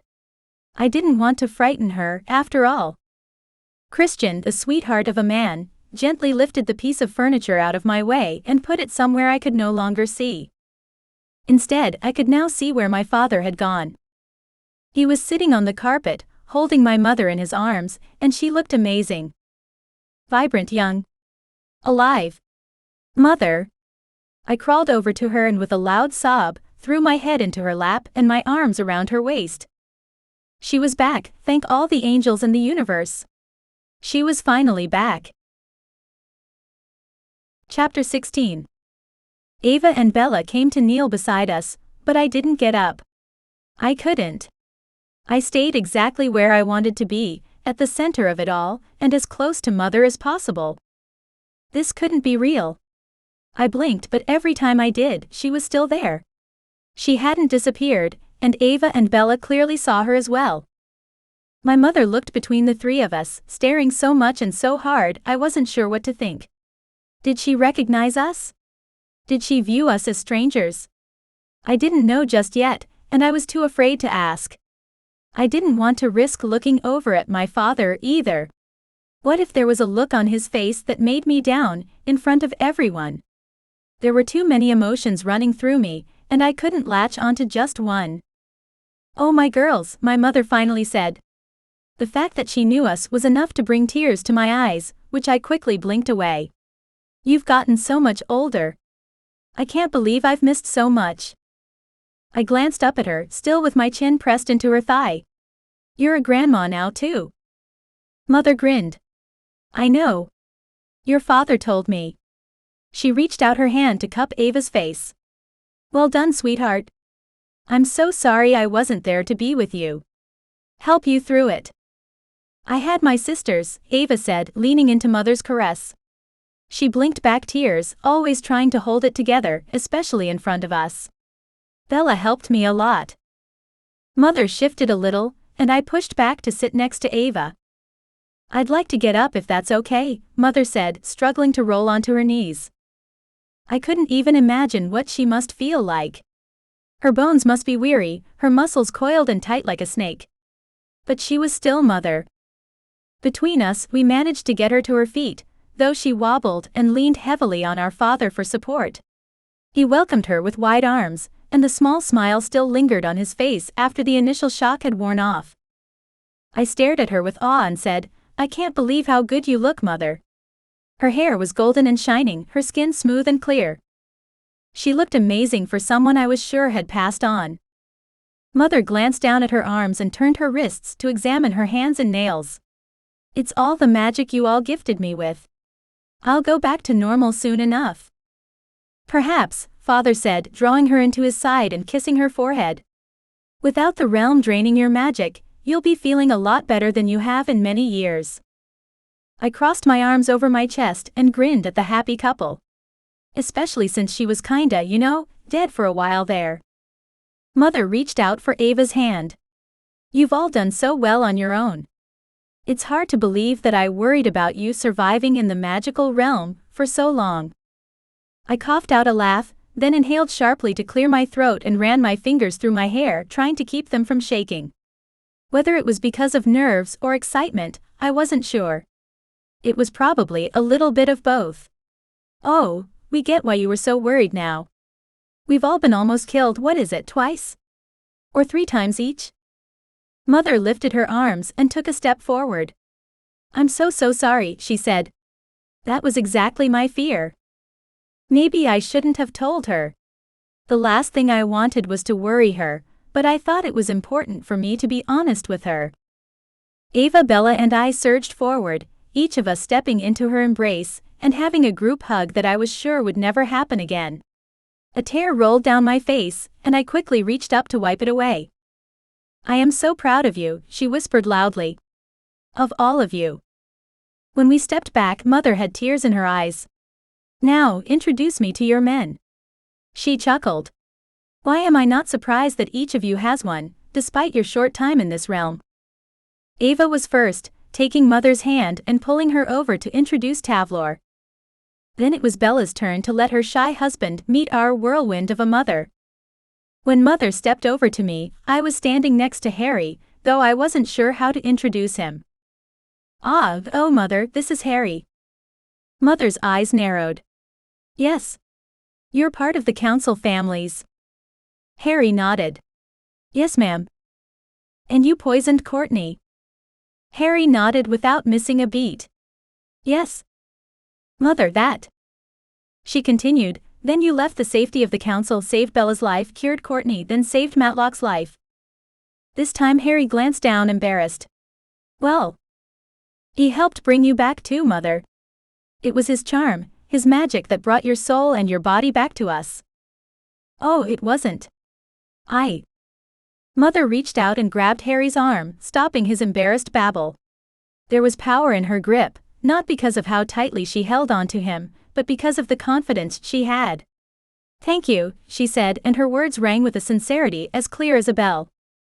Harry cleared his throat, using his free hand to run through his hair, a nervous gesture if I ever saw one. It was kind of cute only because Harry being nervous wasn't something I'd ever expected to see. Christian rushed to our group.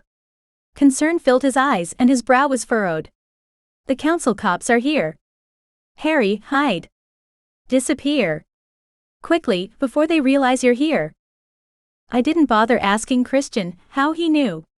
His senses were far superior to ours.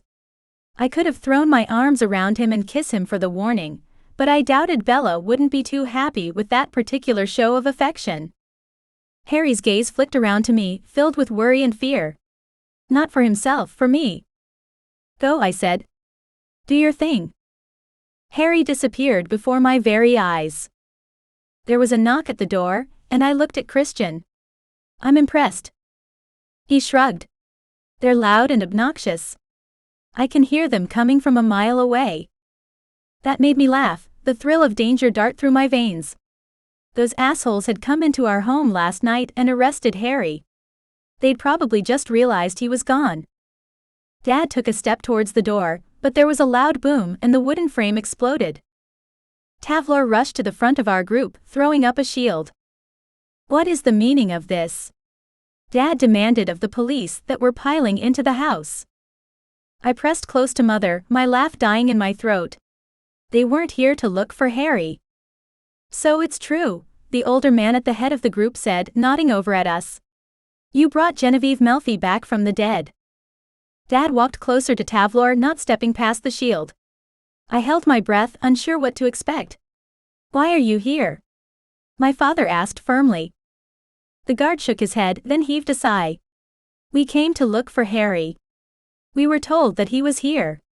But now, sir, your wife had reported that you were trying to bring Genevieve back, but none of us believed her. Don't call Charity my wife, Dad spat back at him. His eyes burned with unexpected intensity. That woman doesn't deserve the title. The guard took a step closer to Tavlor. Hi Warlock, is Harry here? Are you harboring a fugitive? He asked. Dad gestured to us, his family. Do you see him here? He asked.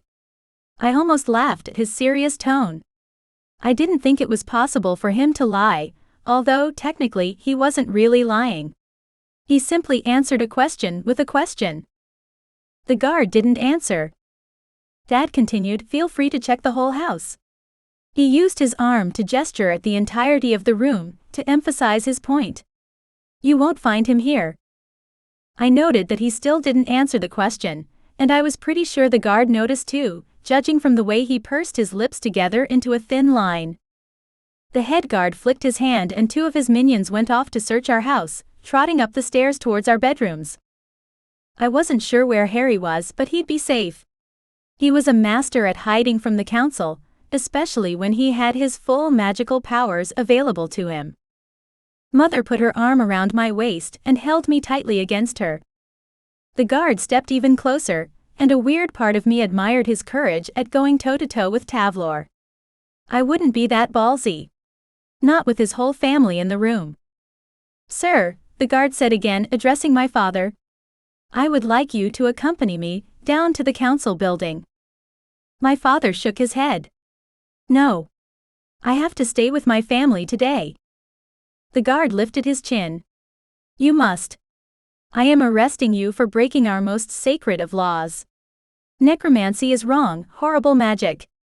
And you must pay the penalty." "No." I cried out. "You can't. It wasn't his fault. It was mine." The guard took a sidestep towards me. "Then who? Tell me who broke our most sacred of laws and I will arrest them," he insisted. "They will be tried before the council." Hot tears choked me, but I pushed through to speak. "It was me. I'd used my wish to bring her back. It was my fault. This was all my fault.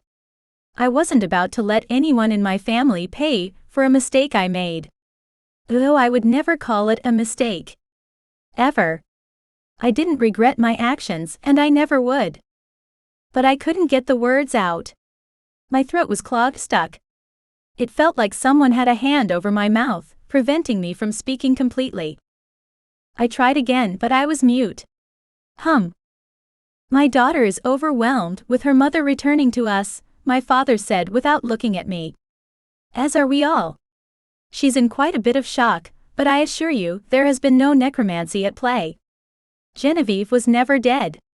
She transported herself secretly to a private realm where she regained her strength, and then returned once she felt she'd gathered the strength she needed." The guard continued to stare at him, the stoic expression never moving from his face. He didn't believe my father, that was obvious. Dad threw his arm out. "Check the room," my father suggested again. "Do some deciphering spells. You will find no necromancy here." The guard nodded, and together with 3 other warlocks they began casting spells this way and that. The hand over my mouth released and I coughed and gasped. Mother pulled me closer. "Shush. Don't say another thing." I glared at her accusingly. Had that been her?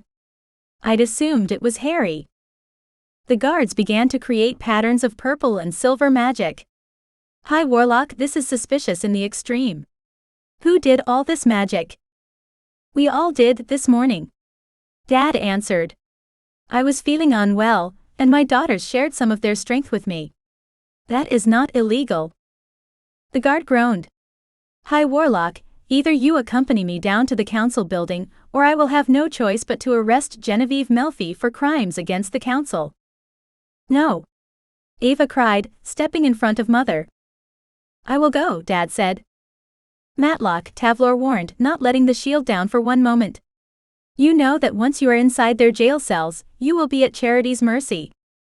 Dad put his hand on Tavlor's arm. "Keep my family safe until I return, son. I have done nothing wrong, and I know the council will soon see that." "But..." "Let me through, Tavlor," Dad said. "Please." I wanted to cry out, but once again there was a hot hand pressed to my mouth, preventing me from doing any of that. I didn't fight it this time.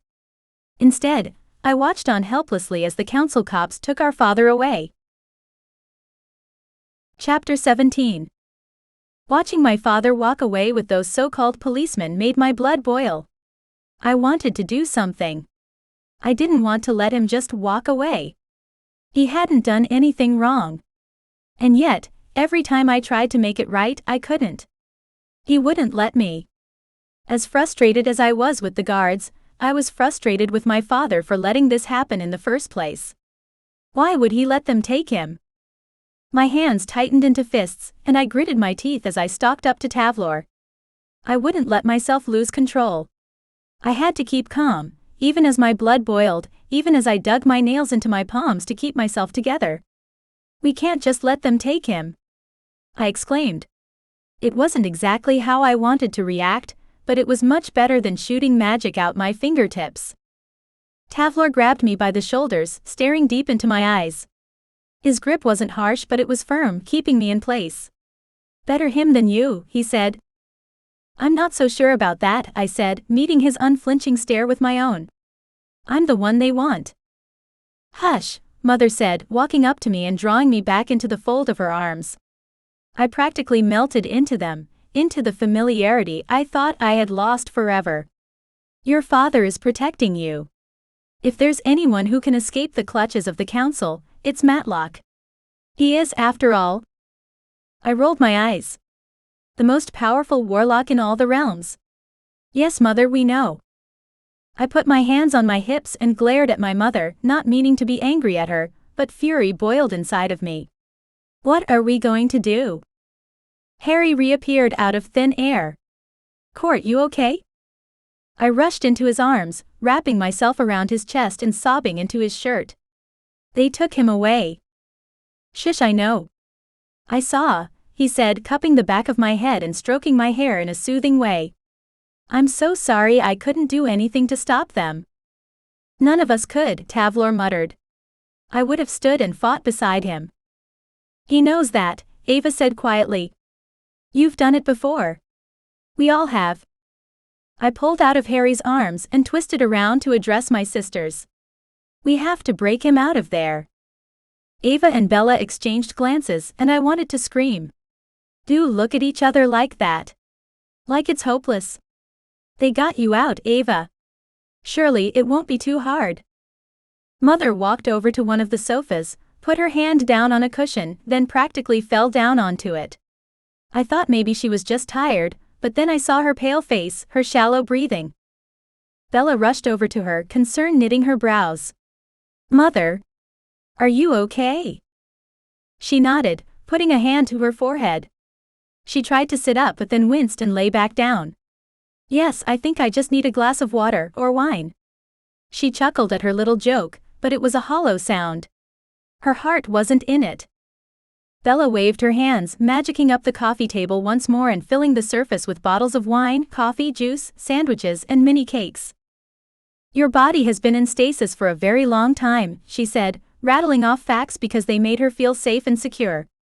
You need to eat and drink. Here. Bella poured Mother a glass of white wine, then handed her the platter of tiny cakes. Obviously don't drink on empty stomach though. That wouldn't be good. Mother smiled and took a small lemon pie in one hand, and the glass of wine in the other. You're right, Bella, thank you, she said. It amazes me how much you know, how quickly you learn. Mother took a sip of wine, then coughed and coughed and coughed. That wasn't right. I didn't remember my mother ever being much of a drinker, but this wasn't how even light drinkers reacted to a mere sip. I walked over and sat on the other side of her, whacking her on the back. I wasn't sure if that would help any, but it gave me something to do. Bella had her facts, I needed action. Are you okay? I asked. Stupid question, considering the answer was obvious. But I needed to hear her answer. She nodded, then had another sip. Yes, as Bella said, this body hasn't done anything close to normal in so long. We all sat on the sofas, encouraging Mom to drink and eat, and just recovering in the aftermath of watching our father get arrested.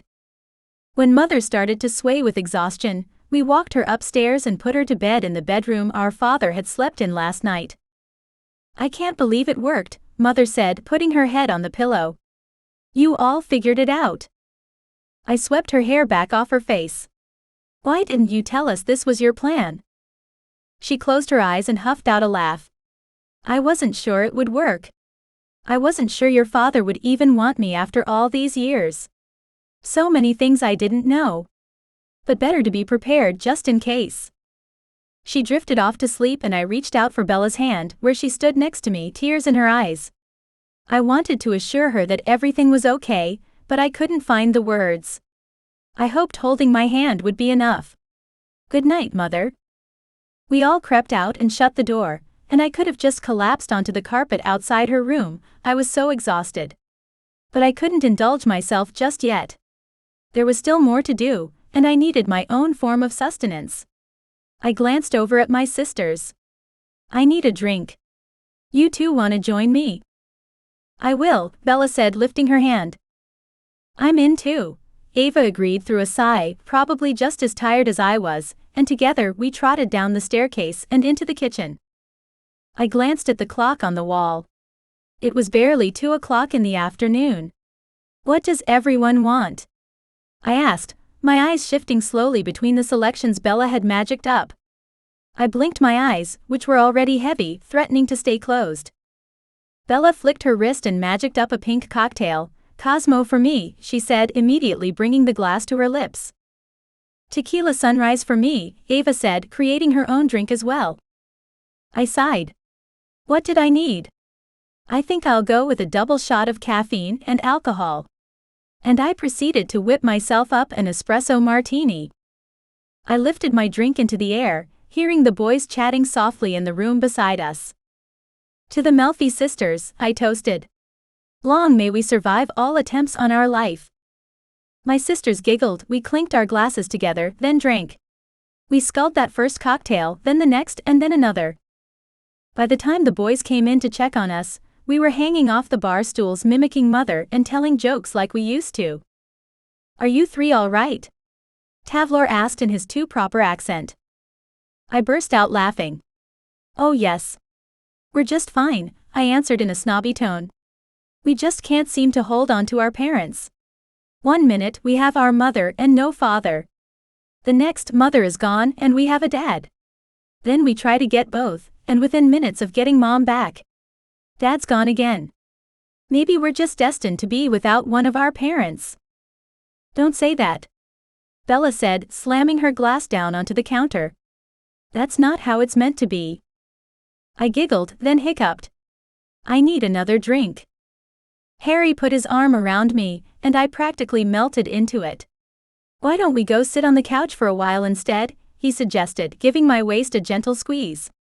"Would you like me to contact your cousin?" I stared up at him, blinking again. It was getting so difficult to open my eyes after the blink, so easy to just let them linger closed longer than necessary. "Clarissa?" I asked, just to make sure I understood to whom he was referring. He nodded. "Yeah. Would that help?" he asked. My chest tightened, and I realized that I did need someone to talk to. It was strange how well he knew me, even better than I knew myself. "Yes, please." "But how?" "Leave it to me," he said, grabbing my hand, lifting it to his mouth, then kissing my fingers in an act as old as time. My heart fluttered just as it always did. I wondered if I would ever get used to his touch, his lips on my skin. "You just stay upright and I'll be back soon." Harry turned towards the door and disappeared, literally. I heard the front door open and close, and couldn't help but smile. "He's very handy." "He's wonderful," Bella said softly. "You seem to really like him, Bella." I conjured up another drink, a large glass of water this time, and took a big gulp. It was super cold and way too plain after all the sweet cocktails, but I drank it nonetheless. I do. Despite everything that happened way back when, I trust him now. Tavlor came over and with a flick of his wrist, created an array of food in front of us. Salads and meat, bread and dips. You should. Harry is a good man. The fact that he trusted the council, trusted his parents. Well, we've all done that and been wrong. I watched Ava take a piece of bread and fill it with meat and dip and salads. That looked like fun. I copied her, then took a bit of the garlicky lamb and groaned. "This is awesome." Ava laughed. "Yeah, I agree." We all had a late lunch, then when we were done, Tavlor cleaned up with another wave of his hand. The front door opened again and my name rang out. "Courtney." I jumped up off my stool. "Clarissa." I ran for the front door, throwing myself into my cousin's arms. She caught me and held me tightly against her. My eyes welled with tears. I was still so tired, but there was something else there, something that needed to burst. What's happened? Tell me. The door shut and locked with a loud click. Harry reappeared, and that's when I finally broke down. Chapter 18. I wasn't sure how long I cried. It felt like an hour had passed, but at the same time, it felt like seconds. My eyes strained with the volume of tears, and my throat prickled because of how hard I cried. Carissa said nothing. Instead, she held me tightly in her arms, occasionally rubbing my back, murmuring words of comfort and encouragement. Slowly, my tears began to stop flowing. I cleared my throat twice, trying to get myself under control, which was easier to do now that I wasn't crying as hard. Without warning, Carissa flicked her wrist, and suddenly there was a cart of tea in front of us. It was only when she was absolutely certain that I was calmer than before did she make my tea, exactly how I liked it. When she finished, she handed me the cup. I put the teacup to my lips and took a sip. This one is nicer than normal. Clarissa grinned as she poured my sisters a cup as well. It's just a simple relaxation blend. Nothing too powerful. I'd missed Clarissa, and her every attempt to make me feel better. Thank you for coming, cousin. Of course, she said, then grinned. I wasn't sure why I was coming, and to be honest, I didn't want to at first. I don't leave the family realm, as you know. But when Harry told me you'd brought your mother back from her stasis, I just had to meet her. I cocked my head at her and pretended I was outraged. You mean the fact that I desperately needed you wasn't enough? Clarissa rolled her eyes, since she knew me well enough to know that I was joking. Well, Harry didn't say you desperately needed me. I slid my gaze to Harry, who put his hands up and backed away. My bad. I laughed and sighed. I don't know what we're going to do, Clarissa. Well, you need to go to the council, find out when they're holding your dad's trial, and fight to get him out. From what Harry told me, none of you have broken any rules. I know, but... There was a loud knock at the door, and I glanced around the room. Tavlor got to his feet, and Christian was staring towards the door as though he had X-ray vision. It was obvious that nobody knew who it was, and that no one was expected, but that didn't stop either one of them from having their suspicions. I tensed, watching the door, wishing I had the senses of a werewolf. I might not be able to see through the door, but it would be nice to scent who it was. Do you think it's the council? Bella asked, forever the optimist. Maybe they're bringing father back because they realized that he hadn't done anything wrong? I twirled around on my stool and stood up, crossing my arms over my chest. My gaze narrowed at the door. I doubt it. There was another knock and Ava walked towards the sound. She squared her shoulders back and lifted her chin, looking much more confident than I felt. I'll get it. I'm coming. Harry disappeared from sight and the rest of us as a group walked towards the front door. Ava fluttered her hands at us to say, "Stay there," so we hung around the doorway that led into the foyer, waiting to find out who our next visitor was. What are you doing here? Ava's tone indicated that whoever was at the front door was not welcome. A hand pushed the door open and Charity sauntered in. I came to offer my condolences, she said, a fake grimace on her face. I always knew that your father was dangerous. I tried to rein him in. I did. On multiple occasions. But he always believed himself far above the council. You lying manipulative bitch, I seethed, not worried about the council hearing me or seeing me now. You did this. She smiled at me now. Oh, of course I did. I've been plotting your father's downfall since the moment I found out he had a bastard child. She turned around and indicated to Ava. But who would have known that your mother would have been so clever as to produce not one heir for the High Warlock, but 3? She spun in a circle, her arms wide open and her face split with a maniacal grin. But now you're all going down, and I couldn't be happier. Charity. What are you doing here, in my home? Mother's voice had us all turning towards the staircase, where our matriarch was descending the stairs slowly. Her right hand was on the railing and her left hand held her skirt. She'd put on a glorious dress of violet and blue that accentuated her eyes and her tiny waist. She was nothing short of regal. Ava leaned over towards me and pressed my jaw up, closing it. I hadn't realized it had dropped in the first place. Charity's smile faltered, her throat working as she gulped.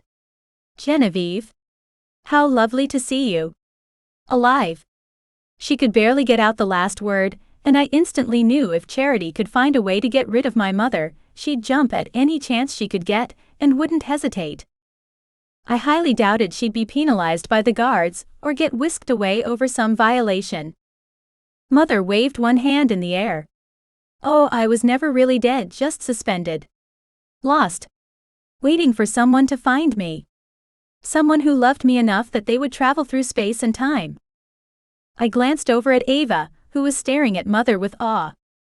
We all knew that it was my wish that got Mother back. But it was also true that Father had been working for months on the spell to try and bring her back to us.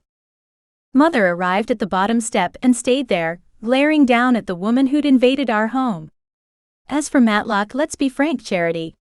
He never loved you, and married you of obligation. Charity grinned at her.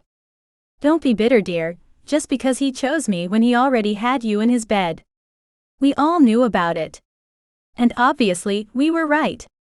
She glanced over at Ava, whose face had turned beet red. Mother chuckled softly.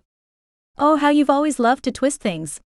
Matlock and I were in love, of course he was in my bed. Even when engaged to you. Shame on him. But shame on you, Charity. Why marry him when you knew he didn't love you?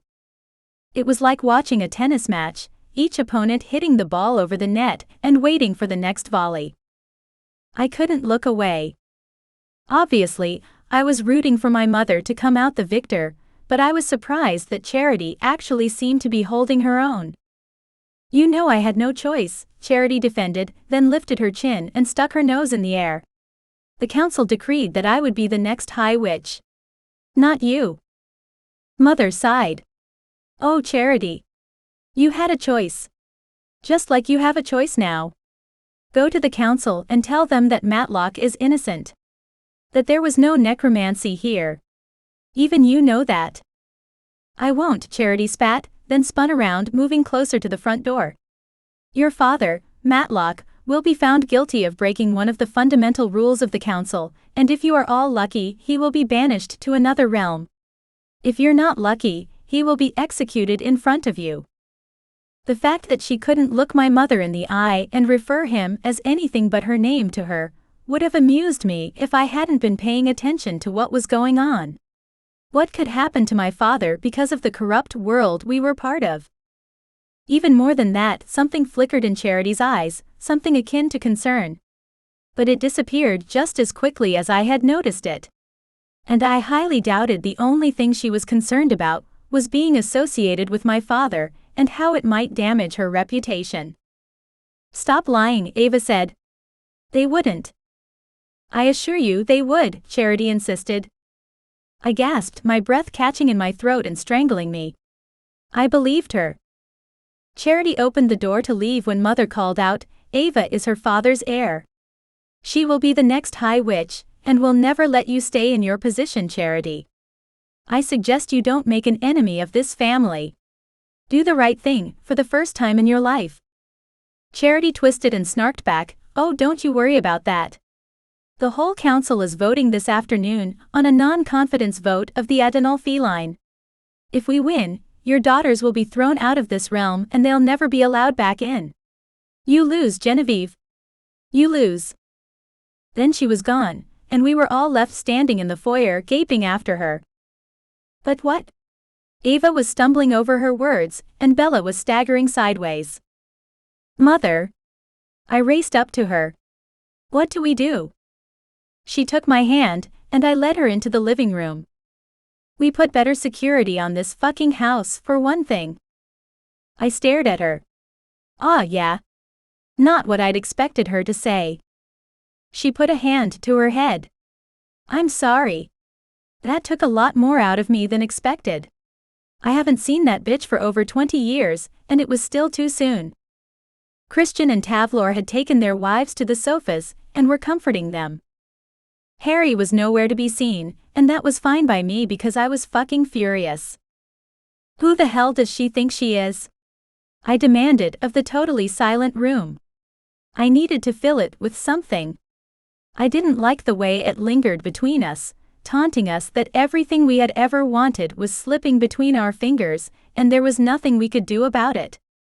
Everyone else was sitting down, but I was pacing because there was so much nervous energy in my body.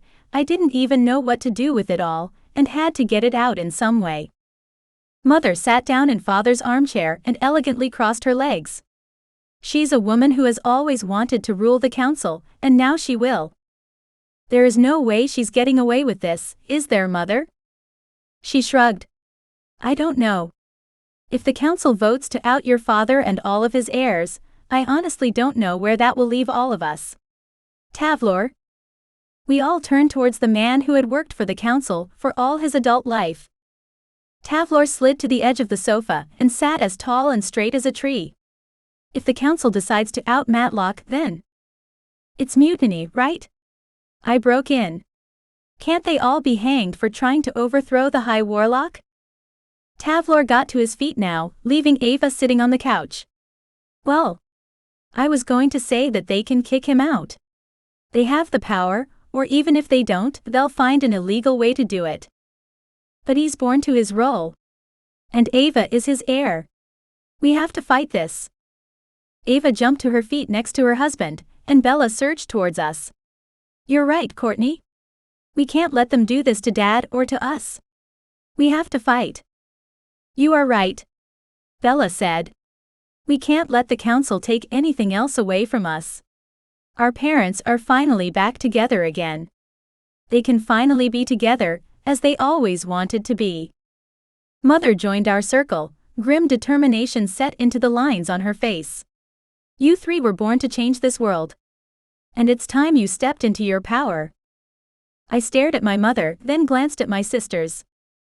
Mom was right. It was time we changed the rules. It was time for the kingdom of equality. The final book in the Daughters of the Warlock series is up for pre-order, here.